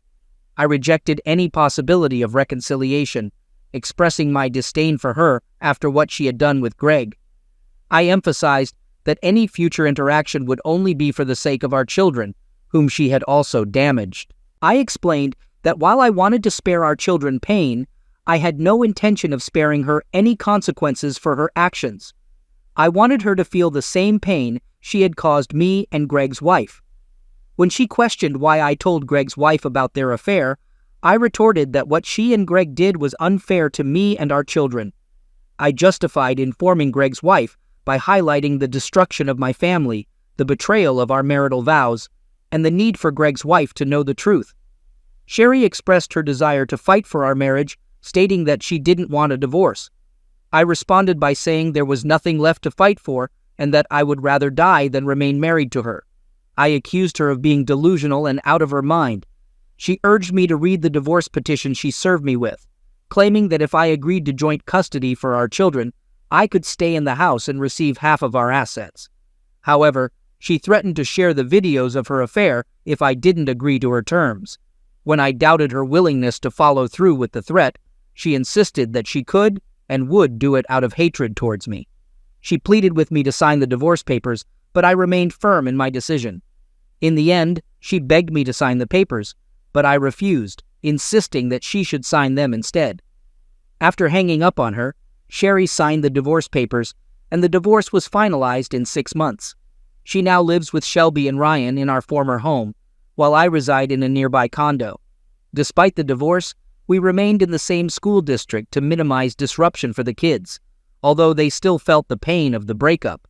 Shelby disclosed that their mother acknowledged her mistake, accepting that our marriage couldn't overcome it. However, we reassured the kids that we would always be there for them. As for what Sherry told her parents and sister about the breakup, I'm uncertain, but they still communicate with me, indicating she likely didn't place blame solely on me. My mother perceived the divorce as something neither Sherry nor I could move past. I had the chance to retrieve the audio recorder from Sherry's car one last time, capturing a memorable conversation. She called Greg and thanked him for their time together, expressing concern about my suspicions and suggesting they pause their affair temporarily. Upon arriving home, she discovered signs and photographs revealing my knowledge of her infidelity, leading to her panic and realization of the consequences. She called Greg in distress, informing him that I knew everything about their affair, and broke down into tears. It's been over a year since we endured those trying times, and gradually, I'm beginning to piece things back together. I still steer clear of dating, and will likely continue to do so for a while. The idea of reliving what I've just gone through makes me wary of diving into another serious relationship. Shelby mentioned that her mom went on one date but returned home in tears, and as far as she knows, hasn't dated since. Sherry found work as a receptionist in a retirement village and has put her real estate career on hold, at least for now. I've never found out if she keeps in touch with Greg Allen, and frankly, I don't care. Greg Allen and his wife divorced, and he's been struggling to find employment.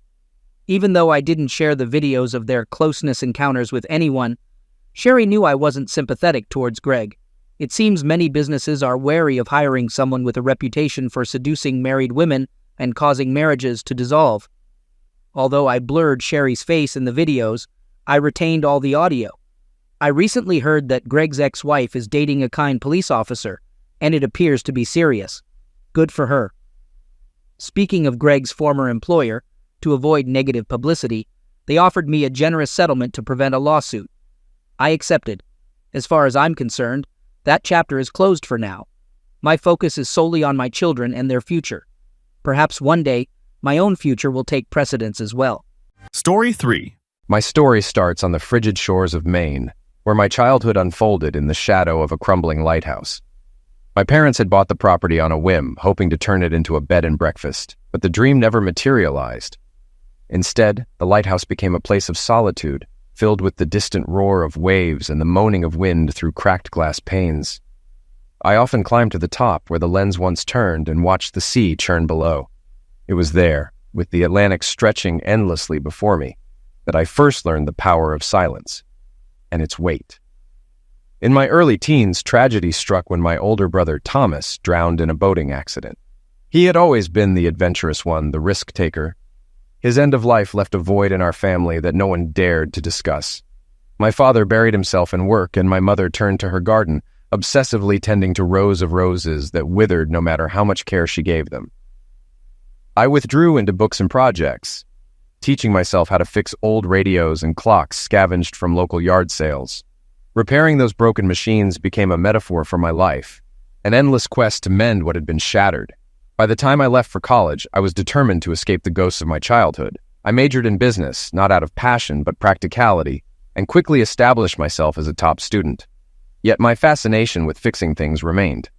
While my classmates networked and partied, I spent my nights restoring a battered 1967 Mustang I'd bought with money earned from odd jobs. That car, a beast of rust and potential, became my sanctuary. I often drove it aimlessly through back roads, seeking answers I couldn't articulate. One of those drives brought me to a small, dilapidated diner on the outskirts of Hartford. Inside, I met Evelyn, a waitress with a sharp wit and a quicker smile. She was older than me, with stories etched into her features like lines on a map. Over late-night coffee and pie, she told me about her failed marriage, her dream of becoming a painter, and the time she hitchhiked across the Midwest with only $20 in her pocket. Evelyn became my first confidant, the person who saw through my carefully constructed exterior. But like all things in my life back then, our connection was fleeting. She moved away to pursue her art, leaving behind a postcard that read, "Don't let the road swallow you." Years later, I found myself in a corporate job I neither loved nor hated, climbing a ladder that seemed to lead nowhere. It was during this time that my great-uncle Seth extended an unexpected olive branch, inviting me to join the family business. Seth was a shrewd man with a penchant for high-stakes risks, and he saw potential in me that I hadn't yet recognized. I accepted the offer, trading my nondescript apartment for a sprawling office and the weight of family expectations. The work was grueling, but rewarding, a puzzle of logistics and strategy that appealed to my need to fix and control. Just as I began to feel settled, another twist of fate arrived in the form of a phone call. My childhood home, the lighthouse, had been sold to developers. They planned to demolish it and build luxury condos. The news hit harder than I expected, dredging up memories of Thomas and the life I'd tried to leave behind. I visited one last time, standing in the shadow of the lighthouse as heavy machinery rumbled in the distance. Watching it fall was like watching the last piece of my past crumble away. It was both a loss and a liberation. That sense of freedom carried me into new territories. It was a chilly, overcast November afternoon in Chicago, and I stood alone in a vacant lot. The cold wind cut through me, damp and relentless, as if mocking my attempt to find clarity. Scattered around me were the remnants of the burned-out building, charred beams, fragments of drywall blackened with soot, shards of glass glinting faintly in the weak light. The debris swirled in small eddies, carried by the breeze. It all mirrored my own life, empty, shattered, and devoid of warmth. I kicked at a chunk of concrete absently, my thoughts tangled in how to salvage anything from this mess. Olivia entered my life at a time when I least expected it. I had reluctantly attended a fundraising gala, a dull affair filled with hollow conversations and obligatory handshakes. As I sipped mediocre wine and plotted my exit, she appeared like a burst of light, her smile disarming and her presence magnetic. At 29, I was deeply embedded in my family's retail business, following my great-uncle Seth's directives as his ambitious protege. Olivia, with her confidence and grace, disrupted the monotony of that evening, and eventually, my life. From the moment she greeted me, she made the world feel a little less tedious and a little more alive. Olivia was captivating, charming, confident, and stunningly beautiful. Her bronze skin, graceful frame, and lively personality made her magnetic.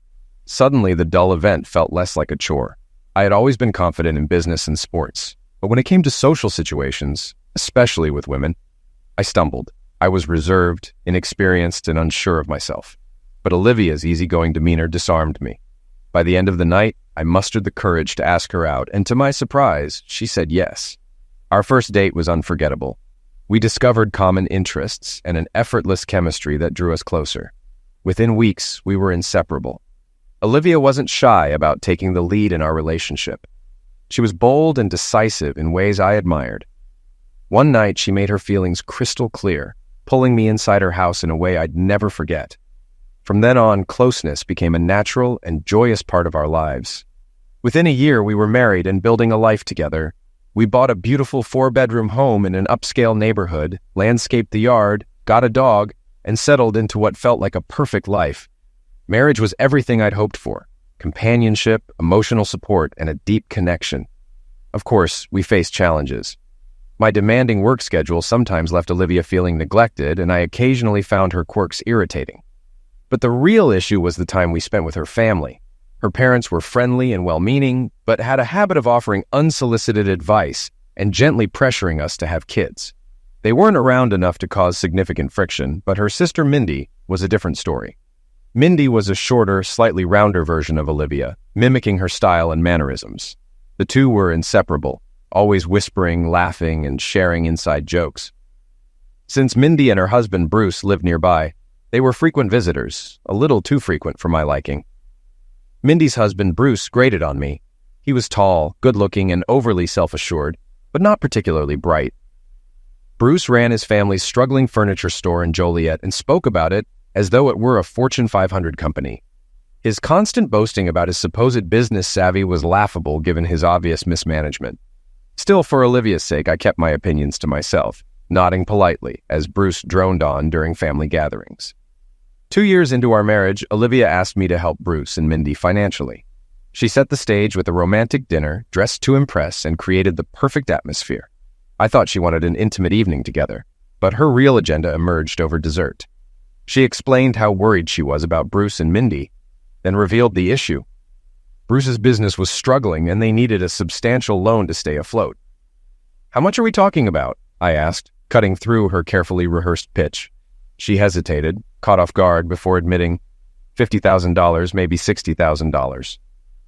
The number stunned me. While we were financially stable, most of our wealth was tied up in a family trust, and withdrawing that kind of money would complicate things. Bernie Blackman, the trust's meticulous attorney, would insist on repayment plans and make it clear that the loan couldn't simply disappear. For the first time in our marriage, I hesitated. "That's a lot of money, Liv," I said cautiously. Olivia assured me it was a safe investment, that Bruce had big plans and would repay us quickly. I didn't believe Bruce could turn things around, but I wanted to make Olivia happy. Against my better judgment, I wrote the $60,000 check, warning her we'd need to be more careful with our spending until the money was repaid. In my heart, I knew the money was gone the moment I handed it over. A few months later, while searching for a missing flash drive, I turned the house upside down. My search led me to the guest room, where I noticed the bed looked oddly rumpled, as though someone had recently slept there. It wasn't like Olivia to leave anything in disarray, so I asked her about it that evening. "Did someone use the guest bed?" "It looked messy earlier," I said casually. Olivia's reaction was strange. She stammered, her face flushed, and after a long pause, she mumbled, Yeah. I was cleaning and got so tired I took a quick nap." I didn't question her explanation at the time. I trusted her implicitly, even found her embarrassment endearing. It never occurred to me that she might be hiding something. That messy bed was just the first red flag I ignored. Over the next year, there were others, small, seemingly insignificant things that I brushed aside because I trusted her. Her quiet job as an assistant manager at a bookstore suddenly required long Tuesday meetings that stretched late into the evening. Bruises appeared on her body in odd places, ones she always dismissed with vague explanations. I even found unfamiliar lingerie in the laundry once, but she laughed it off, saying it had been on sale and too good to pass up. Then there was the orange juice. Olivia switched to shopping at an upscale grocery store that didn't carry my favorite brand. I asked her to shop elsewhere, but she insisted the new store was more convenient, right on her way home from those Tuesday meetings. At the time, it seemed trivial, but it planted the first seed of doubt. Looking back, I realized it was just one piece of a puzzle I had been too blind to see. Less than 18 months after the first loan, Olivia hinted that Bruce and Mindy needed more money. By then, Bruce hadn't repaid a cent of the $60,000, and I wasn't keen on throwing more cash at what I saw as a failing business. I brushed off Olivia's hints, hoping she'd drop it.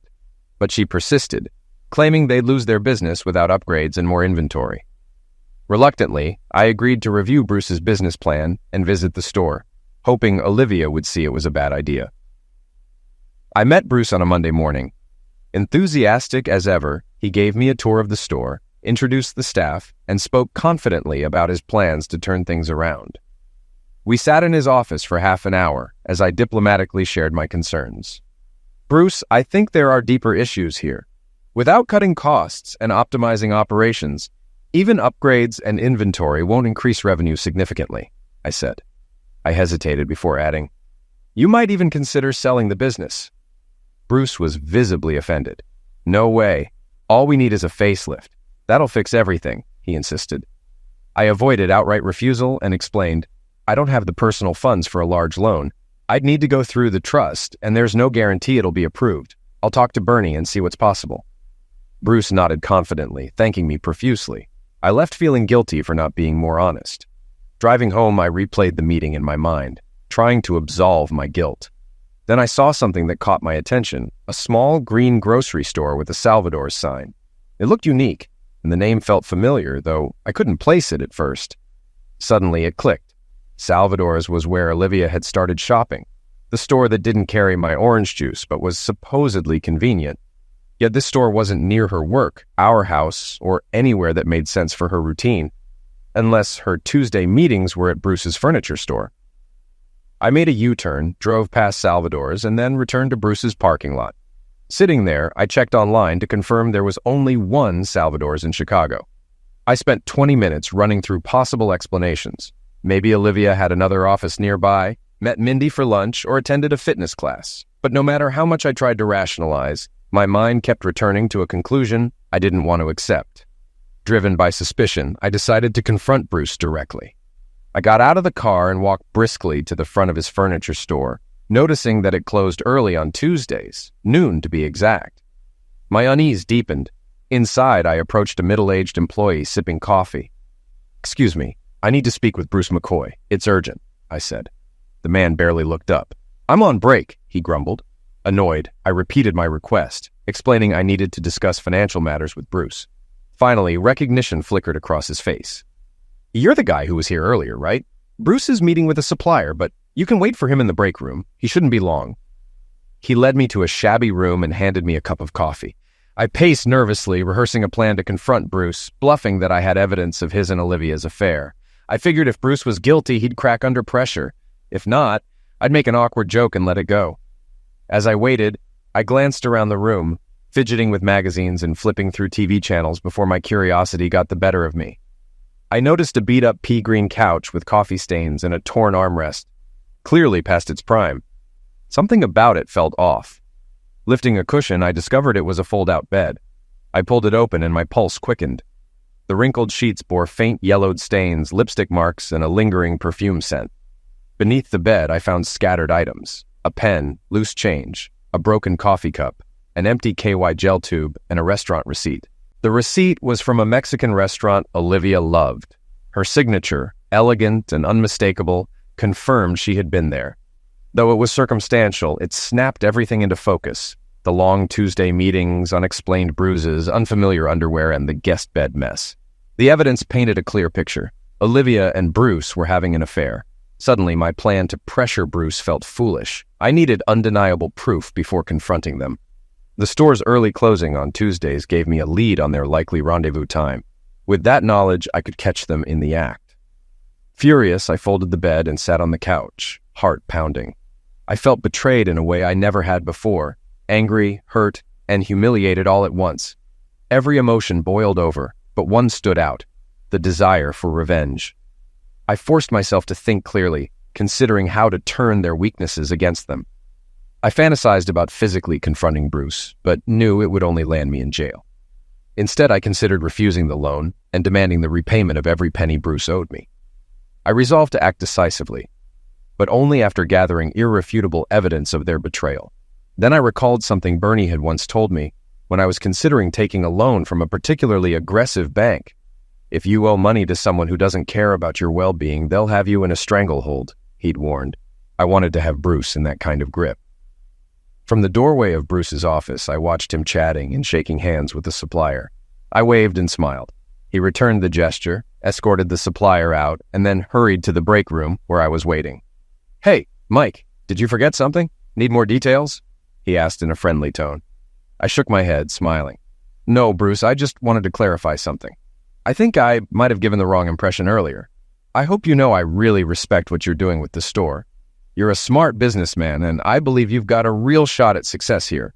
But when I asked about contingency plans earlier, I might not have phrased it well." Bruce grinned, dismissing my concern. "Don't worry, Mike, I get it. Smart investors ask tough questions." "Exactly," I said, nodding. "I'm genuinely impressed with what you've built here. And because we're family, I want to be absolutely sure this investment is not just a good opportunity, but also the right choice for both of us. So I wanted to reassure you that I'm fully committed to doing everything I can to secure the funding for you. I'm confident we'll make it happen." "Great to hear," Bruce said, his grin widening. "Now, I don't have a lot of liquid cash in my personal accounts," I added, "so I'll need to pull from the trust fund, but I'm pretty sure I can convince Bernie to agree, and we'll get the money for you." Bruce's grin turned into a full-blown smile. "That's fantastic, Mike. I know this business is ready to take off. This loan will be as safe as money in the bank. No need to worry." "I'm not worried," I replied. "Bernie will want to formalize everything, though. He's very particular about protecting the trust. There will need to be collateral and clear terms, but if you're okay with that, I think we can get it finalized within a week." The next morning, I walked into Bernie's office and sank into a chair. He was on the phone, jotting notes, and held up a finger to let me know he'd be with me in a moment. I couldn't sit still while I waited, fidgeting until he finally ended the call and turned to me, his expression a mix of curiosity and concern. "What's got you so worked up, Mike?" Clearing my throat, I leaned forward. "Bernie, I'm going to need to tap into the trust for a significant loan." "Okay," he said, opening a spreadsheet. "What kind of loan, and how much are we talking?"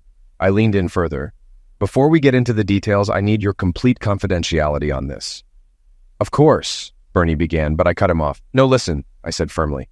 "I mean, no one else, no Seth, no one at work, no one in the family can know what I'm doing." Bernie frowned, shifting in his chair.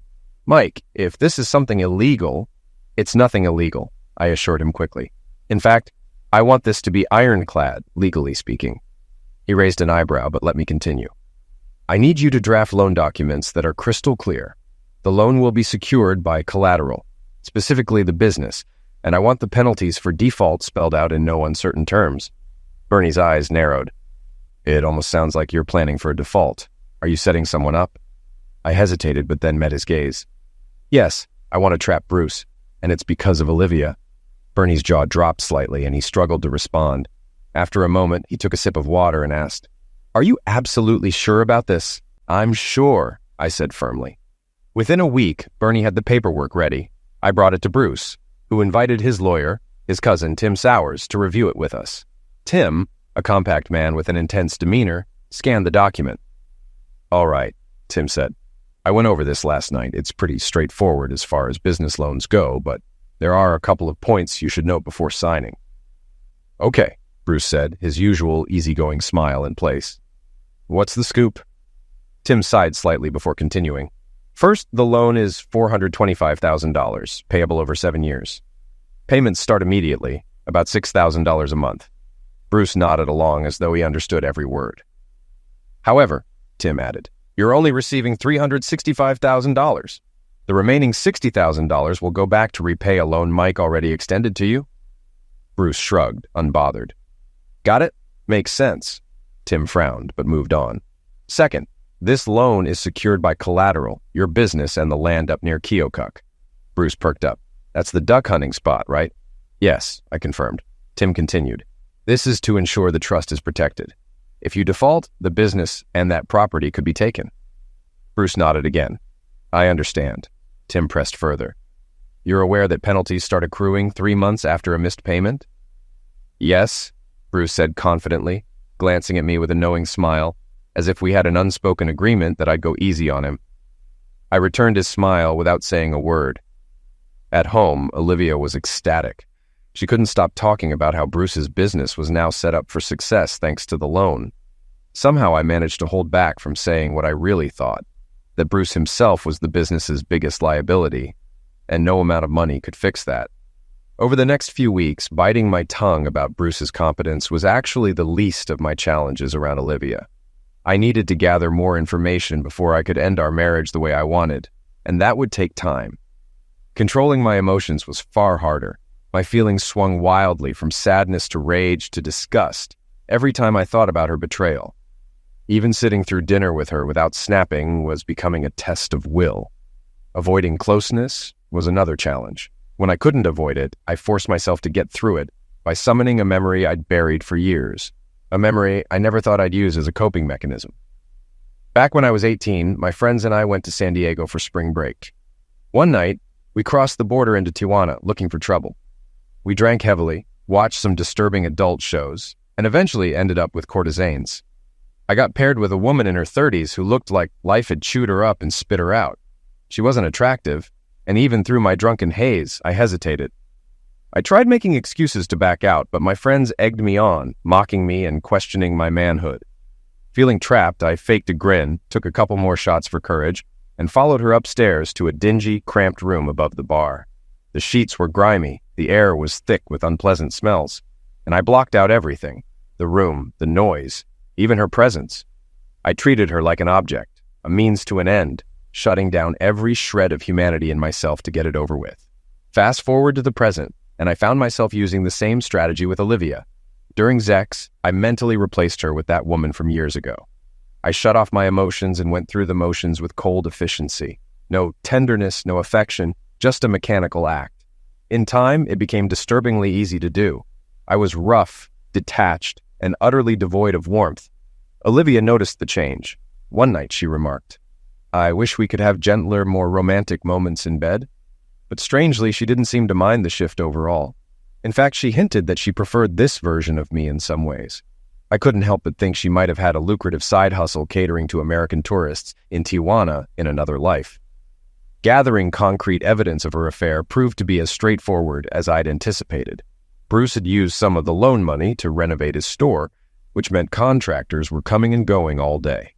I slipped $500 to the electrician, who discreetly installed a camera and audio recorder and a light fixture above the lounge room sofa. By Monday morning, the setup was complete, and within 2 days, I had all the proof I needed.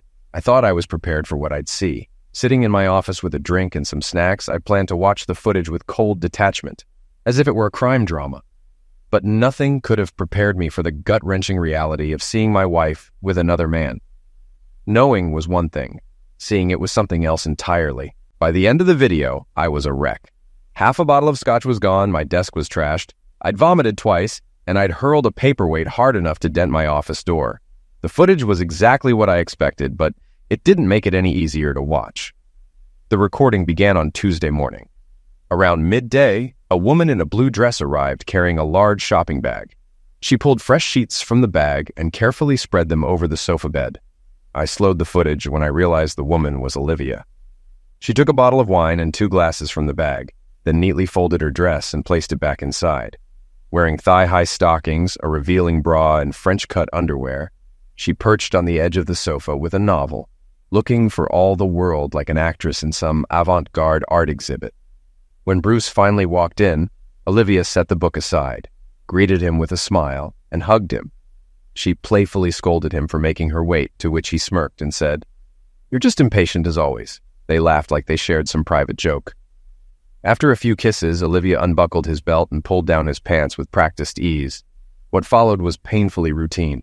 They moved with a familiarity that suggested they'd done this countless times. Bruce's rhythm was mechanical, almost robotic, and the whole encounter lacked passion. Around the 10-minute mark, Bruce finished, and Olivia's exaggerated reaction made it clear she did too. They lay there in silence for a while before Bruce rolled over to kiss her again. Watching the scene unfold was worse than I'd imagined. It wasn't just the betrayal, it was the banality of it all. The ease with which they acted, the absence of guilt or hesitation made it all the more devastating. And as I stared at the screen, my anger solidified into resolve. This wasn't just about the affair anymore. It was about reclaiming control, no matter what it took. By the time their little rendezvous ended, I was seething with a mix of pain and fury. The images I'd just watched felt like they had been burned into my brain, a scar I knew would never fade. There was no coming back from this. I would never forgive either of them. But at least I had a plan. Not to salvage my marriage, but to end it. As I reached to turn off the video, their conversation caught my attention. Olivia lay on her side, propped up on one elbow, idly tracing patterns on Bruce's chest as he sprawled on his back. They exchanged quiet words and lazy smiles like a picture-perfect couple from a romance movie. Then Olivia's voice broke the silence. "I hate that we're stuck using the store for this," she murmured. Bruce rolled onto his side to face her. "What other choice do we have? If we went to a hotel, it'd leave a paper trail. And you remember what happened the last time we tried sneaking around at one of our houses? We almost got caught." Olivia sighed, frustration evident in her voice. I know, it's just... This place is depressing. There's nothing sexy about changing dirty sheets from last week before we can even get started." Bruce reached out to stroke her cheek, his smile softening. "Maybe we should just run away together," he suggested lightly. Olivia laughed, but Bruce's smile faded, replaced by a more serious expression. "I mean it, Liv. Do you ever regret marrying Mike? Sometimes I wonder, would it have been better if we'd gotten married instead?"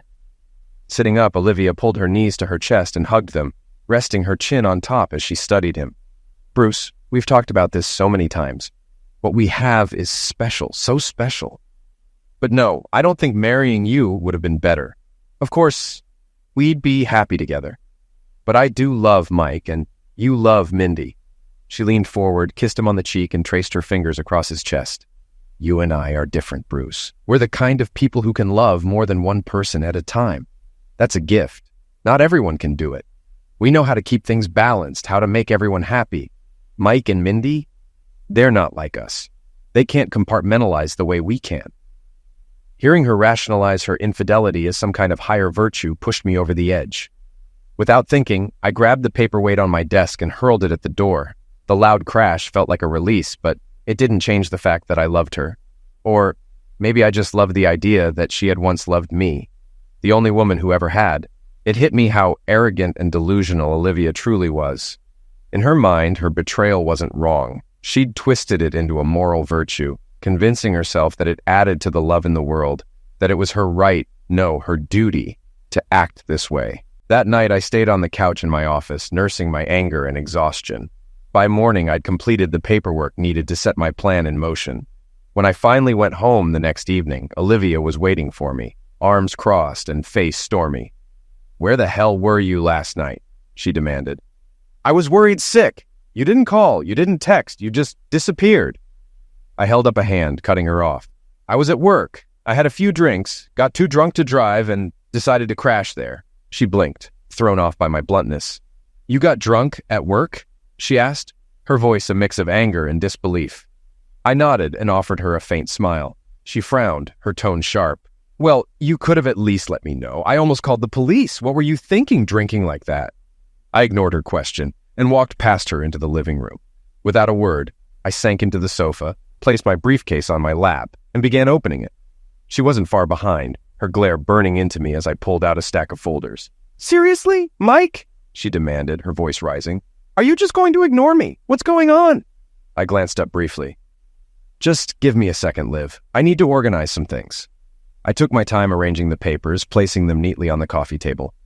Then I leaned forward, rubbing my hands together with mock enthusiasm, and locked eyes with her. "All right," I said with a thin smile. "Let's get to it." Her confidence wavered, replaced by confusion and maybe a flicker of fear. "Get to what?" she asked, her voice faltering. "Well, after what I saw last night." I trailed off, letting the tension build. Her brow furrowed. "What are you talking about? What happened last night?" "Oh, just the video," I said casually. Her expression froze. "What video?" she whispered, her voice cracking. I smiled coldly. "You know exactly what video I'm talking about. The one of you and Bruce right there on the couch in his store's lounge." I thought it was enlightening. Her face shifted from disbelief to panic. Her mouth opened and closed as she struggled to form words, her wide eyes darting between me, the papers, and the door as if searching for an escape. Finally, she managed to stammer, "Mike, I don't understand." "Come on, Olivia," I said, my tone sharp. "You can't be that clueless. I know about you and Bruce. I know what you've been doing every other Tuesday for over a year." I gestured to the papers on the table. "This, right here, is the beginning of the end of our marriage." She gasped, covering her mouth. "Mike, please, we can work through this. I can explain." "Oh, I think I've got it all figured out," I interrupted. Reaching into my briefcase, I pulled out a DVD, held it up briefly, then slid it across the table toward her. "This right here contains all the clarity I need. A full expose of my loving wife and her charming affair with my brother-in-law." Olivia's gaze locked onto the DVD like it was a coiled snake, her body instinctively pulling back even as she made no attempt to touch it. "Go ahead, Liv, that's your copy," I said, my tone laced with sarcasm. "I won't get into how I got it, but don't worry. I've kept my own version for future use. Consider it a teaching aid for your enlightened philosophy on love and loyalty." She shifted slightly, as though she was about to stand, but hesitated, and sank back into the chair. Her lips pressed together before she spoke, her voice wavering under the guise of composure. "Mike, please, try to look at this from a broader perspective. There's no need to ruin our lives just because we see love and relationships differently. I love you and have always embraced our differences. Can't you do the same?" I scoffed, shaking my head. "Differences? Are you seriously calling cheating on your husband a difference or a talent?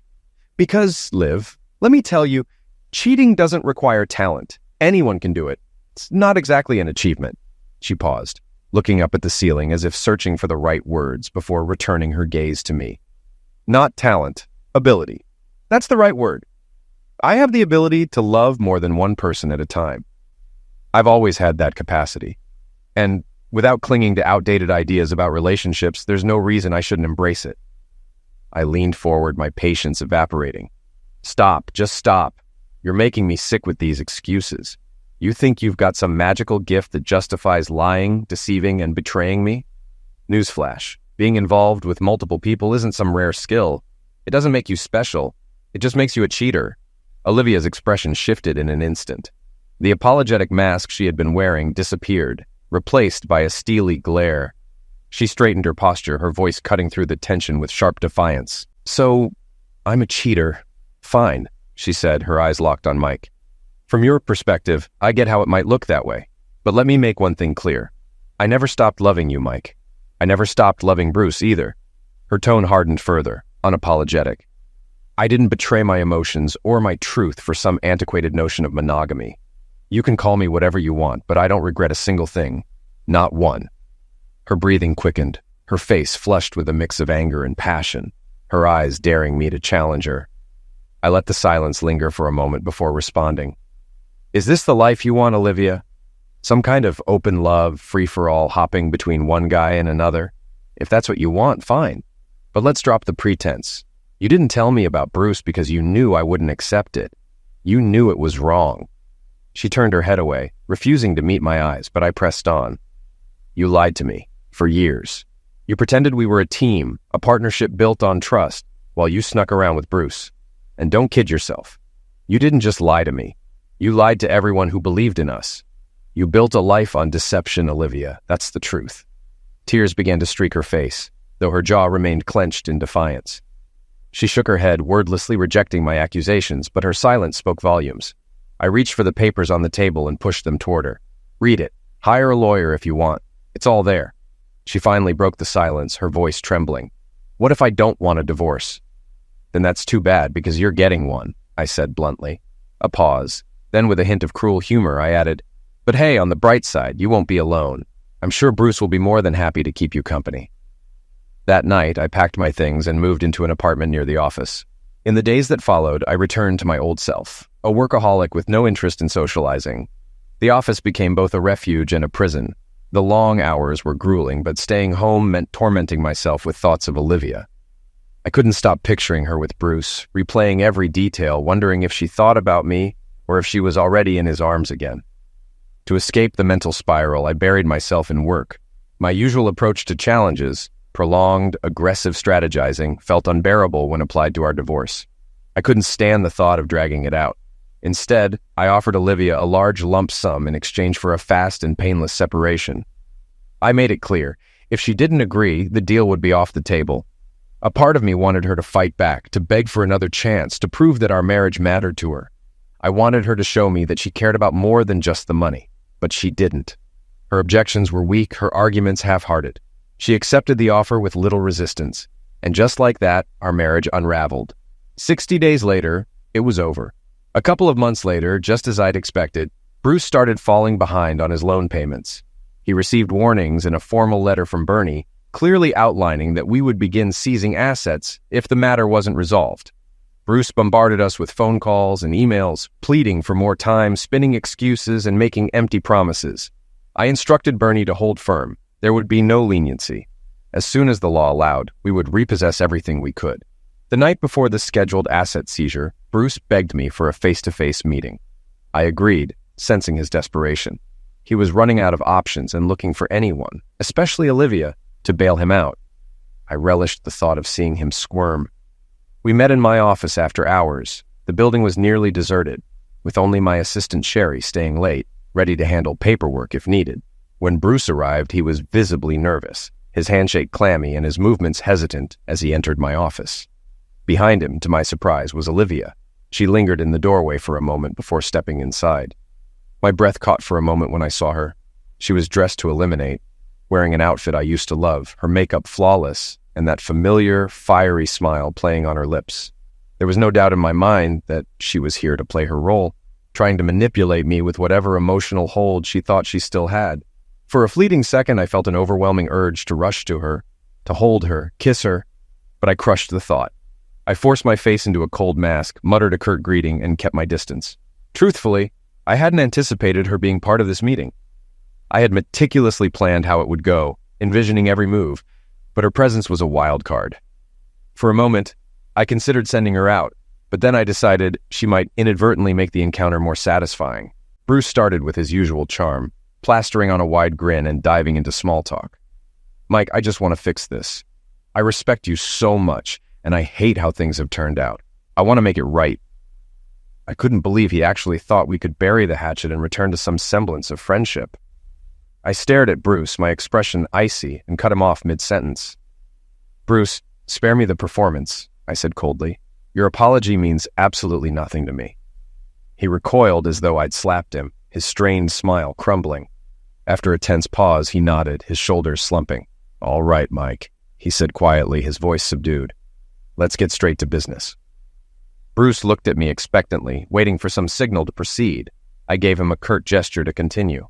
He licked his lips nervously, ran a shaky hand through his hair, and launched into his pitch. He assured me he fully intended to repay the loan but needed more time. Shifting the blame onto Bernie, he claimed the man was being inflexible. Bruce pressed me to give him another chance, arguing that his business was on the verge of recovery. He even insisted I'd come out ahead financially if I let him delay his payments. Leaning back in my chair, I studied him. His forehead glistened with sweat, his hands trembled, and his smile was fragile, stretched thin over his growing desperation. After a moment of silence, I spoke, my tone calm but razor-sharp. "Bruce, if you weren't a lying, scheming opportunist, maybe I'd consider giving you a break." His face drained of color. He leaned forward, stammering a protest, but I raised a hand to silence him. "Let's not pretend, Bruce," I said, cutting him off. "It's hard to trust a man who didn't think twice about sleeping with his brother-in-law's wife. And now you have the audacity to ask me for financial help? That's laughable." Bruce shifted uncomfortably in his chair. Olivia, clearly uneasy, broke in with a shaky voice. "Mike, you can't hold this against him. I turned on her, my glare sharp enough to make her flinch. "Olivia, why are you even here?" She hesitated. I thought I could talk to you. Maybe remind you of what we had. I still care about you, Mike. I laughed bitterly. What we had? Olivia, all your presence does is remind me of how Bruce figuratively screwed me over by literally screwing you. If you're here to help him, sit down, stay quiet, and stop making this worse. Her lips quivered as tears welled in her eyes, but she said nothing. She sat back, her silence filled with tension. I turned my attention back to Bruce. Here's the deal. You will repay every cent on time, according to the agreed-upon schedule. If you don't, I'll start liquidating your assets to recover the debt. Bruce shook his head vehemently. Mike, you can't do this. You can't take my business away. I can, and I will, I replied coolly. If you don't want that to happen, find the money. Borrow it, sell something. I don't care how you do it. But the banks won't lend me anything, and my family doesn't have that kind of cash, he whined. I stared at him. Don't give me that. I know your family has money. They don't, Bruce insisted. If they could help, they would. I smirked and gestured toward Olivia. What about her? Did you ask her for money?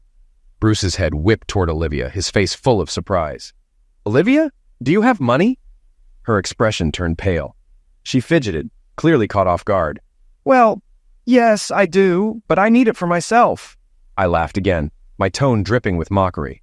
That's rich, Liv. You had no problem convincing me to give Bruce a chance when you thought it was a good investment. So why not now? Don't you believe in him anymore? Or are you finally seeing what I've known all along? I gave Olivia a sly, knowing grin. Her lips tightened as she swallowed hard, glancing uneasily between Bruce and me. Taking a deep breath, she straightened her back and said, with a trace of defiance in her voice, I'll cover the shortfall for now. Bruce's expression lit up with relief, and he shot her a grateful smile. Olivia smiled back, but it was weak, her disappointment etched in every line of her face. Together, they left my office. Bruce walking with a renewed sense of confidence, Olivia looking as though she'd just made a deal with the devil. As I held the door open, I offered one final instruction. Remember, Bruce, I said coldly, I don't care how you do it, just get me my money. You'll get your money, he snapped, bitterness creeping into his tone. Olivia's worried glance didn't escape me. Over the next few months, I buried myself in work, efficient and detached with everyone I interacted with. Social events were out of the question. Every effort I made to distract myself from Olivia's betrayal seemed futile. Reminders of her were everywhere, from her favorite songs on the radio to the monthly checks Bruce sent in, sitting like small trophies of misery on my desk. The checks brought a bitter sort of satisfaction. Each one felt like I was squeezing Bruce and Olivia dry, forcing them to feel some of the pain they'd caused me. But my satisfaction soured when I received an unexpected call from Mindy. To my surprise, Bruce and Olivia had confessed to her, or at least a sanitized version of the truth. Mindy admitted she had suspected something for a while. What horrified me most was her admission that she had made peace with their relationship. She even hinted at some informal arrangement, allowing Bruce and Olivia to continue seeing each other. Mindy tried, half-jokingly, to persuade me to reconcile with Olivia. My responses grew harsher with every email and call, until our second conversation ended with Mindy in tears. I never heard from her again, but her tolerance left me stewing. Any hope that Bruce and Olivia were paying an emotional price for their betrayal was gone. I feared that eventually Bruce's business would recover, he'd pay off the debt, and they'd walk away with financial security, leaving me to seem like the bitter fool who couldn't adapt to modern love. I didn't need to worry. 9 months after my confrontation with Bruce and Olivia, their furniture store burned to the ground in a spectacular 2-alarm fire that made the evening news. The blaze threatened nearby buildings, drawing a swarm of fire trucks and reporters. Bernie called me as soon as he saw the footage, livid over the potential financial loss. I told you this would blow up in our faces, Bernie fumed. Calm down, I reassured him. If Bruce defaults, I'll personally buy the loan. That property's value is in the land, not the ashes. That seemed to ease Bernie's frustration, though his doubts lingered. The fire raised immediate suspicions, and investigators soon determined it was arson. When accelerants were detected, the insurance company promptly refused to pay out. Without the store's income, Bruce defaulted on the loan, and I acquired both the charred remains of the property and the 35 acres of duck hunting land. The investigation dragged on for months. Detectives pieced together a compelling circumstantial case. The store had been hemorrhaging money, Olivia had been funneling increasing amounts of her own cash to keep it afloat, and Bruce had failed to secure loans or sell the business, even at a steep discount. They theorized the couple had hired someone to start the fire. Their evidence included search terms about arson found on Olivia's computer, phone records connecting her to two men with arson convictions, and a $15,000 cash withdrawal from her account just days before the blaze. Though strong, the case lacked direct proof. No one could place Bruce or Olivia near the scene on the night of the fire, and investigators couldn't tie them directly to any materials used to start it. Their defense attorney, no doubt funded by Olivia's dwindling resources, fought back fiercely. Negotiations began, likely starting with severe charges like first-degree arson, but eventually landing at a plea for fourth-degree arson. On the first day of trial, I was waiting in the courthouse lobby, flipping through a newspaper and absently tapping my foot, when a court official announced the case had been settled. The trial was canceled. As I packed up to leave, Bruce and Olivia entered the building, flanked by officers and their attorney. Reporters swarmed them, thrusting microphones into their faces. Both refused to comment, leaving their lawyer to field questions. Bruce quickly disappeared with Mindy and the officers, but Olivia lingered. To my surprise, she turned and approached me directly, her expression sharp and unapologetic. "Well, Mike," she began, her tone clipped, "is this what you wanted? Did you finally get your justice? Do you feel better now that I'm being punished for my sins?" I chuckled bitterly. "Justice? Hardly. What I wanted was a faithful wife and a happy marriage, things I'd never get from you. Absent that, all I want is my money," she snorted. "Your money? Well, you're not getting any of it now, are you?" I smiled faintly. "Oh, I've already gotten some of it back, and now I own the store." She laughed derisively. "What are you going to do with that? Has it even stopped smoldering yet?" "You'd be amazed," I replied, my voice calm. "A smart businessman can do wonders with prime real estate, even when it starts out smoking." Olivia's nostrils flared, her expression hardening. She drew in a deep breath, held it for a moment, then spoke again, this time with a smirk. "And now you're all alone, married to your job with no one by your side and perfectly miserable. Don't bother denying it. I know you, Mike. I know how much you hate meeting new people." I met her gaze evenly. "I'm working on it, Liv. I loved you, but you're not the only woman on this planet." She gave a confident smile. "No, not the only one. But I doubt you'll find, what's the phrase you corporate types love, an equivalent replacement. Like it or not, you'll miss me." I leaned in slightly, lowering my voice to a whisper. "Maybe I'll feel a little lonely, sure, but you won't, will you? You'll have plenty of company, sharing a cozy space with women who have all the time in the world to appreciate your abundant love. I'm sure it'll be quite the experience for you, and for them."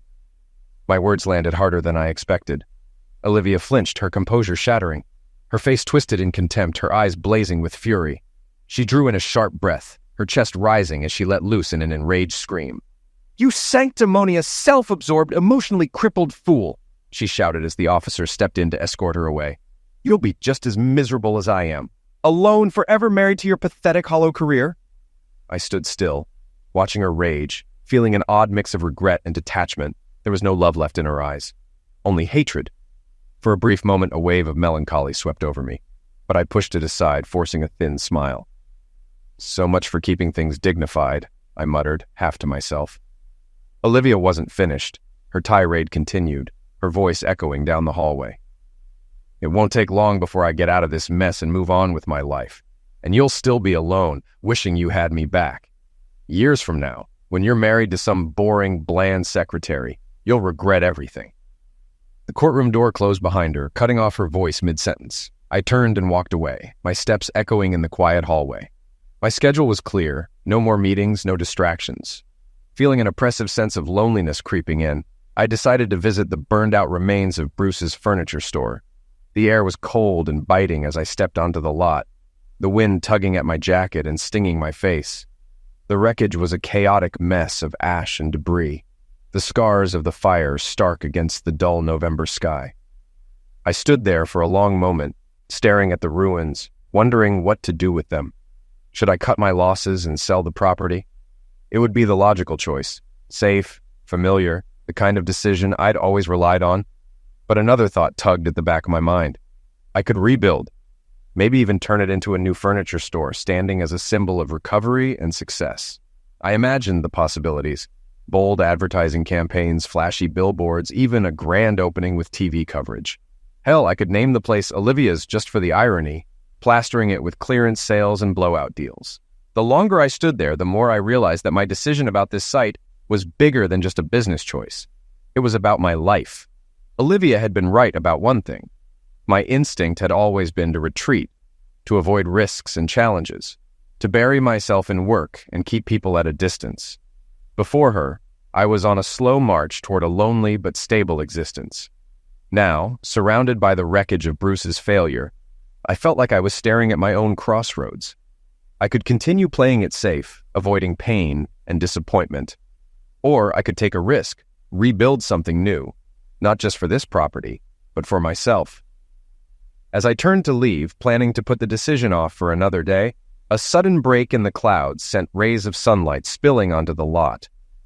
The light illuminated a graffiti-covered wall across the street, where bold white letters scrawled in uneven strokes demanded attention. Take action. Normally I'd dismiss something like this as a coincidence or meaningless vandalism, but standing there in the cold, those words felt like they were meant for me. A challenge, a directive. I pulled out my phone and dialed my office. Sherry picked up almost immediately. "Hey Sherry," I said, my voice steady. "Do you remember the architecture firm that designed that new shopping center with the glass and fountains? The one everyone's been talking about?" Yeah, I think it's called Hammerstone," Sherry replied. I could hear the sound of her typing as she double-checked. "Yep, Hammerstone Architects. They're based here in Chicago." "Good. Set up a meeting with them as soon as you can," I instructed. Sherry hesitated. "Are we building something, boss?" I glanced around the lot again, imagining a sleek modern store rising from the ashes. Confidence surged through me as I answered. "Yes, Sherry, I think we are." Her tone shifted, tinged with a mix of surprise and excitement. "All right, anything else?" I paused for a moment, my gaze drifting back to the graffiti across the street. The word action stared back at me, bold and undeniable. "Yes, actually," I added. "Do you still have the contact info for that rep from the jeans company? Brenda White, I think?" Sherry sounded incredulous. "The tall blonde? Yeah, I remember her. Do you want me to connect you now?" "No, I'll call her myself," I said, smiling faintly. "Thanks, Sherry. Thanks." Story 4. My dad promised me I'd take over his company after 7 years of dedication, but gave it to my brother-in-law instead, and now they want my help after everything fell apart. 2 years back, my dad retired from his position as CEO of the lab equipment business that he had established. He had promised me for almost 7 years that I-30 male would be the next CEO, but on the day of his retirement party, he announced that my brother-in-law was going to be the next CEO. It came as a huge shock to me because I was the one who had organized that party, and I had absolutely no idea that this was going to happen. I clapped along with everyone else at the party when he made that announcement, but later on, when I confronted him, he told me that he had his reasons for letting me down. Apparently, my brother-in-law, Zach 34 male, was more of a son to him than me, since I was just a disappointment. Let me just tell you guys that Zach had only been involved in the business for about a year at the time, whereas I'd given 7 years of my life to the company. We had known Zach for a long time since he and my sister, 33 female, had been together for almost 5 years and had been married for 2. Back when my dad retired, I had worked with him, and he was a good guy from whatever I had gathered. But I still couldn't come to terms with the fact that my dad thought this guy was more of a son to him than his biological son. When I asked him to elaborate on how exactly I had disappointed him, he said the most asinine thing that I could imagine, and it was then that I lost all respect that I had for my father. He told me that it was a very difficult decision for him to make, but eventually, he would have to do what was good for the company, and somebody as mentally weak as I would never be able to be a good leader, which is why he had passed me over to choose Zach to take his place. My dad believed that Zach had more qualities like my father than I did. By calling me mentally weak, he was referring to the fact that I had been diagnosed with a general anxiety disorder, and I had made the mistake of telling my family about it a couple of months before my dad retired. While I was having dinner with my parents one night, I accidentally dropped a small container of anti-anxiety pills that had been prescribed, and then I had to explain it all to my parents. My mother was quite fine with it, but my father is not exactly a huge believer in the importance of mental health. He thinks that being tough is the solution for everything, and after I told him that I had anxiety, he started having less faith in me. I feel like I should mention that my anxiety had never affected my quality of work, and I had never allowed it to get to a stage where it would make me less capable of being able to lead a company. I'm pretty sure that a lot of people in upper management positions probably do deal with anxiety. It can't just be me, and I'm sure that they are able to deal. with their anxiety without letting it get in the way of their work. But my dad told me that I had disappointed him by making excuses for my weakness and even resorting to pills for all of this nonsense. And so after a lot of deliberation, he had decided that Zach would be the perfect candidate to take over the company instead of me. He told me that if I wanted to leave, I was free to do so, but because he couldn't trust me to lead the company like he had, since I had already shown him that I was not strong enough, he was not willing to hand over the reins to me. It was not only what he had said, it was also the fact that he had led me to believe that I would be the next CEO, even though he had made up his mind about it well before the retirement party. It was really hurtful, and that night I left the party early and never spoke to my dad again because he had really hurt me. At the end of the day, it was his company, so he could choose whoever he thought was the best choice, and if he thought that my anxiety was going to get in the way, then I had to respect his choice. But I didn't have to stick around and tolerate this kind of disrespect, so I resigned, and within a couple of weeks I started working elsewhere. The only person from the family that I have kept in touch with was my mother. After my sister found out that I was resigning because I was pissed that my father had made Zach the CEO instead of me, she chose to take that as a personal attack instead of trying to understand where I was coming from. She called me later on to come to my dad's defense, and we got into a fight, after which we stopped talking. For the past 2 years, I have not spoken to my father or my sister, and obviously I've had no contact with Zach. Occasionally, I do speak to my mother and check up on how she's doing.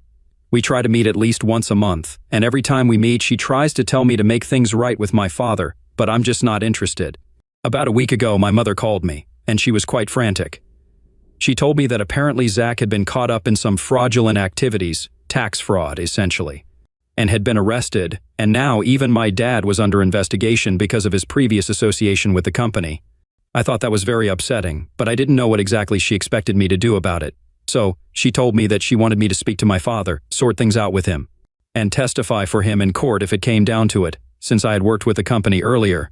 But I was very clear with my mother and told her that I was not going to get involved at all in any capacity.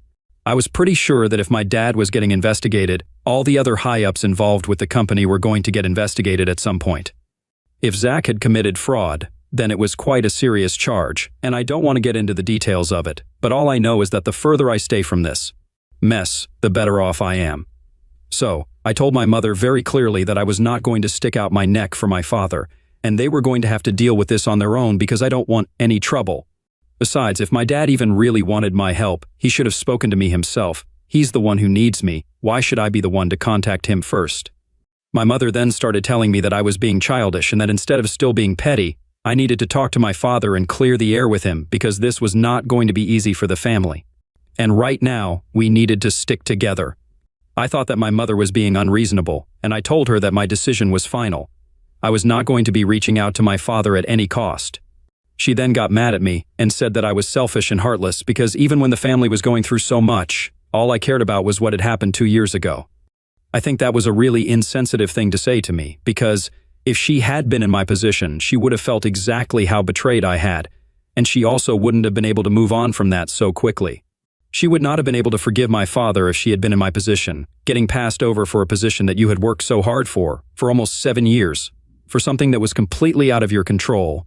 It's ridiculous to expect me to forgive him, especially when my father has never even pretended to be apologetic for what he had done to me. I don't think anybody can forgive a person who is not even sorry in the first place. So, my mother and I just kept arguing for a while. Eventually, I just told her that this is probably karma for screwing me over, and whatever is happening with Zach and my father right now, they completely deserve it. Then my mother went silent, and after a while she hung up.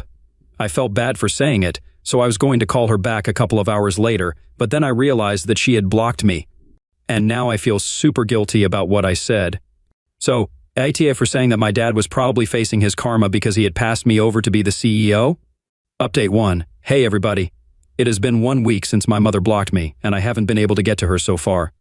I'm trying not to feel bad about it, but honestly, there's not much that I can do.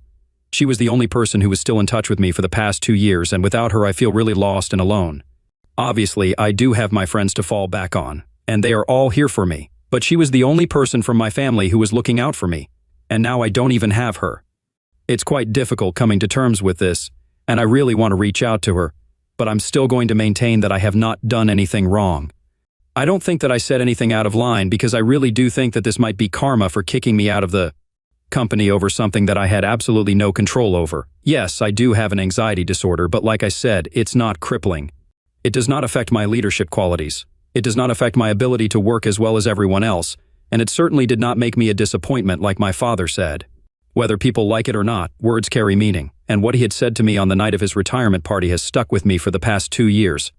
His primitive attitude towards mental health and its importance seriously messed up my self-esteem for a good couple of months, and I kept doubting myself, rethinking every decision that I had made so far. And I felt like an imposter even in my new workplace. It took me a lot of time to get over that, and even now I'm currently in therapy because there are a lot of unresolved issues that I'm dealing with. However, it has never once affected my ability to work, and I'm one of the best employees at my workplace, something my bosses keep reminding me of since they plan on promoting me pretty soon. So I really do think that my dad messed up big time, and if my mother can't see that, it's not my fault. It just sucks that she's choosing to take my dad's side on this instead of telling him to suck it up and apologize to me. I can't understand why she thinks that I should be the one to make amends first, but one thing is for sure. I'm not doing jack for the family until they tell me that they are sorry for everything, and they have to say it like they mean it. I'm not going to be used again for their personal gain. Update 2. My sister came by to visit me today, and it was very tense because she was hysterical. She just wanted me to help her out since her husband was in huge trouble, but honestly, I don't even know what they expect me to help them out with. My hands are tied here. This is a federal crime, and I don't think I can do anything to help them out. She looked like she was in a terrible state, which is why I had invited her in, and I tried to be kind to her to the best of my abilities because I'm not heartless. I can't just slam the door when somebody is suffering so much. Anyway, she just kept crying on my shoulder and kept telling me that she had no idea that any of this was happening, and if she had, she would have put an end to it immediately. She told me that she's really worried about what's going to happen with him, and she wants me to use my connections to bail him out. But I told her that, unfortunately, I don't have any such connections that would prove to be useful here. But she then told me that our father had said that in the company I'm working in currently, one of my bosses is married to a federal judge, and he was hoping that maybe I could speak to my boss and do something for them. She even suggested that they would be ready to pass whatever amount it took, but they just wanted me to put them in touch with my boss and, by extension, his wife. I thought that that was pretty out of order, even for her to ask, let alone expect me to do that. I instantly said no, and I told her that I would appreciate it if she left me alone because I thought she had come by because she wanted my emotional support. But this was something that I was not going to encourage or even entertain. And I was saying no for multiple reasons. The main one being I did not want to bring this up with my bosses and have them associate me with a family of frauds. More importantly, I had my personal code of morals and ethics as well, and I did not wish anything bad for my sister. But if Zach had actually committed tax fraud, then I didn't want to be caught up in a scenario where I was trying to help him out and influence the situation in his favor. At this point, it was not even anything personal against him. It was just that I did not want to get involved, and the most that I could do for them was be there emotionally. But apart from that, it was crazy to expect me to go to such lengths. When I said no and asked her to leave, my sister started sulking and said that she couldn't believe that I was still holding a grudge against her husband for something that was not even his fault. I tried to explain to her that this was not about that, and as a matter of fact, I had never really blamed him for what had happened with my father. It was my father's decision to give him the position instead of me and allow him to take over the company, and if I was in his place, I probably would have accepted that position as well without thinking about who actually deserved it. So yeah, maybe I resented him a little bit, but I didn't hold it against him, and I definitely did not hold a grudge against him. He was just simply not important enough for that. And I tried to say that to my sister, but she just refused to even hear me out and said that our mother had been right. It was pointless to try and talk to me because I was still extremely petty and selfish. So, we ended up fighting once again, and I told her to leave my house because she couldn't just waltz in and insult me after everything that had happened, especially after I had tried to comfort her. Though she had never extended that same courtesy to me when I was going through a tough time. In fact, she had actually fought with me back then because she took it as a personal attack. 2 years later, she was still doing the same thing. So, if anybody was being petty and selfish, it was my family. And that comment that she had made about our mother being right about me made me feel really bad because throughout the past 2 years, she had been the only one who was there for me, and now it felt like she had never actually been there for me at all, and it was all for show. I was already very hurt, and my sister refused to leave. She just kept standing there and said one hurtful thing after another, so it eventually came to a point where both of us started screaming so loudly at each other that I couldn't even make out what she was saying. We ended up cursing at each other, but then she finally left, and I felt terrible about everything that's going on, but at the same time, I feel like they deserve every bad thing that's happening to them.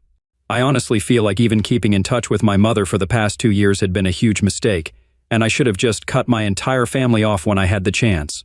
Even now, I regret trying to be there for my sister because she was acting hysterical. They are definitely not worthy of my time or energy anymore, and they keep proving it to me again and again. But for some reason, I just keep finding it incredibly difficult to cut them out of my life entirely. I keep thinking about our childhood, how close we used to be, and my heart hurts to even talk about it now.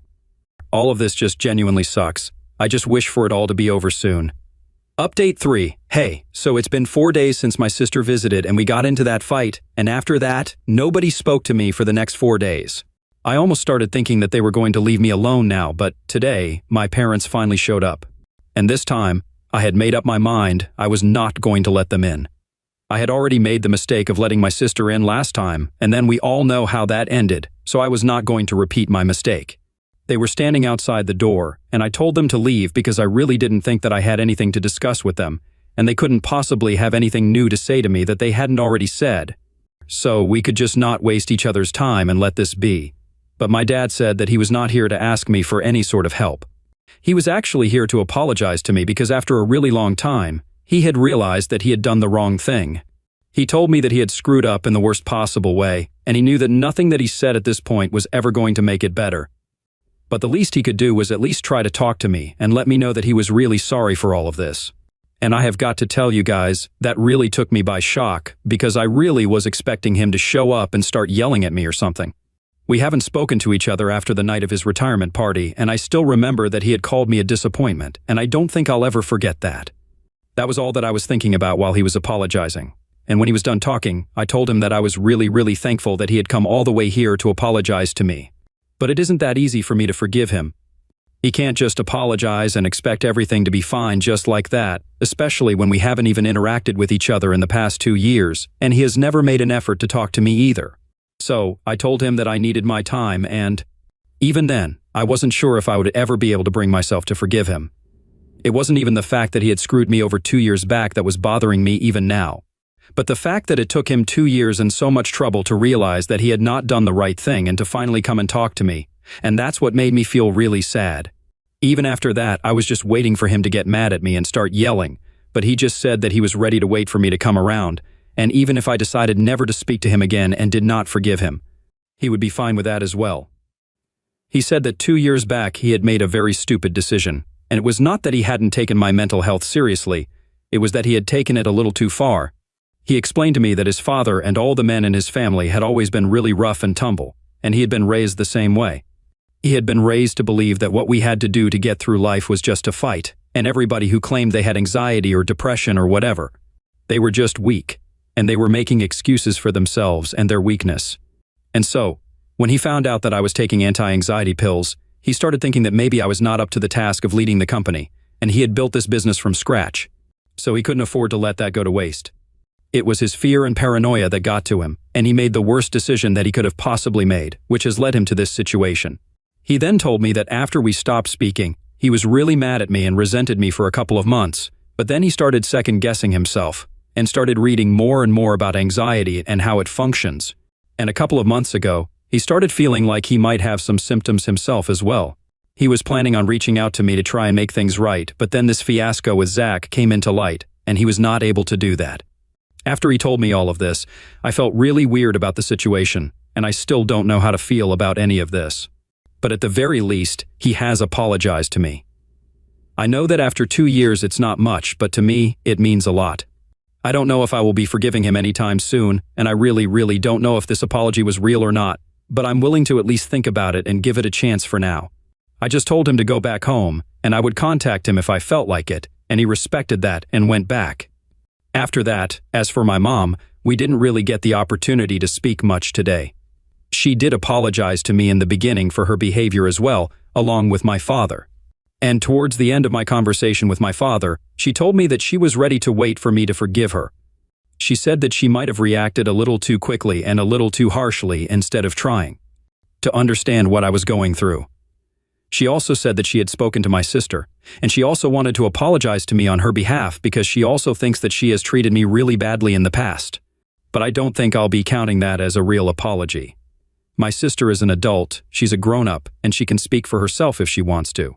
If she wants to apologize, she's going to have to come to do it herself, and I can understand that she's just trying to deal with everything to do with Zach right now. But that's still not an excuse to behave with me the way that she did the last time that she visited. Anyway, the point is that most of my family members have apologized to me, and now it's up to me whether I want to accept the apology or not. I'm not going to lie, it's going to be a very difficult decision to make. I've spent 2 whole years of my life without any contact with any of these people, except for my mother, of course. And even with her, things are pretty dicey right now. On one hand, I really want to forgive all of them and move on with my life because I don't think resentment is going to take me ahead. If I don't forgive them, these things are just going to keep running in my mind endlessly like it has been for the past couple of years, and I really don't want that. On the other hand, I don't know if forgiving them and letting all of this stay in the past is the right thing to do. I'm just really confused about what to do right now. If I'm being honest, I miss my family terribly, and all of this is messing with my head. I know a lot of you might be thinking that they are only doing this because they are in trouble right now, but I've already made it very clear that I cannot help them, and even if I could, I wouldn't. It's a matter of principles for me, and I'm not going to change that for anyone, no matter what. So, if that's what they're hoping is going to happen, they have already set themselves up for failure. And in case that's not on their minds and they are genuinely trying to apologize to me and repair our broken relationship, then that just complicates things even more. I guess I'm just going to have to sleep on it for a couple of days, and then I'll think about what I want to do. I'll keep you guys updated. Update 4. Hey everyone, I was able to log in here almost 4 months since I got really busy in the middle. Why that happened, I'll come to that later. Anyway, last time that I posted an update, my parents and my sister had just apologized to me. My parents had apologized to me in person, but my sister, I guess she was too caught up with the situation with Zach, and that's why she had told our mother to apologize to me on her behalf. She visited me a couple of weeks after that and apologized to me in person as well, and I told her the same thing that I had told my parents, that I would think about it and let her know what I wanted to do about this. And I did think about it. I took my own sweet time, and last month, I told them that I would like to rebuild my relationship with them, but it had to be at my own pace. I told them that I would be willing to have dinner with them once a month from now onwards and see where it goes because I'm still not sure if rebuilding a relationship with them is a good idea or not. But they were thrilled and said that they were okay with it as long as I was happy. So that's where it's at right now, and we had dinner together a couple of weeks ago this month. It was sufficiently awkward, but I could see that they were really trying to make up for the past by being extra nice to me. Zach was not present at this dinner since my sister filed for a divorce from him 2 months ago, and he had already been fired from the company. My dad offered to make me the CEO, but I declined. I think I need some more time, so my dad is handling things at the company right now, and he's still waiting for an answer from me. I'm going to think about it for a couple more months, and then, I don't know, I might accept. For now, I'm just trying to make time for the things that I love, and that includes my girlfriend. She's a really old friend of mine who I started dating a couple of months ago, and that's what has kept me so busy for so long because now there is more to my life than just work and family drama. In fact, she is the one who convinced me to forgive my family and give them a second chance. I'm really happy that we are together because so far I had never asked her out, even though I have liked her for a really long time. Because I didn't want to get rejected and then end up ruining our friendship. But I'm glad that she took the first step. Now we are together and I'm as happy as can be. So, things are going pretty well for me right now.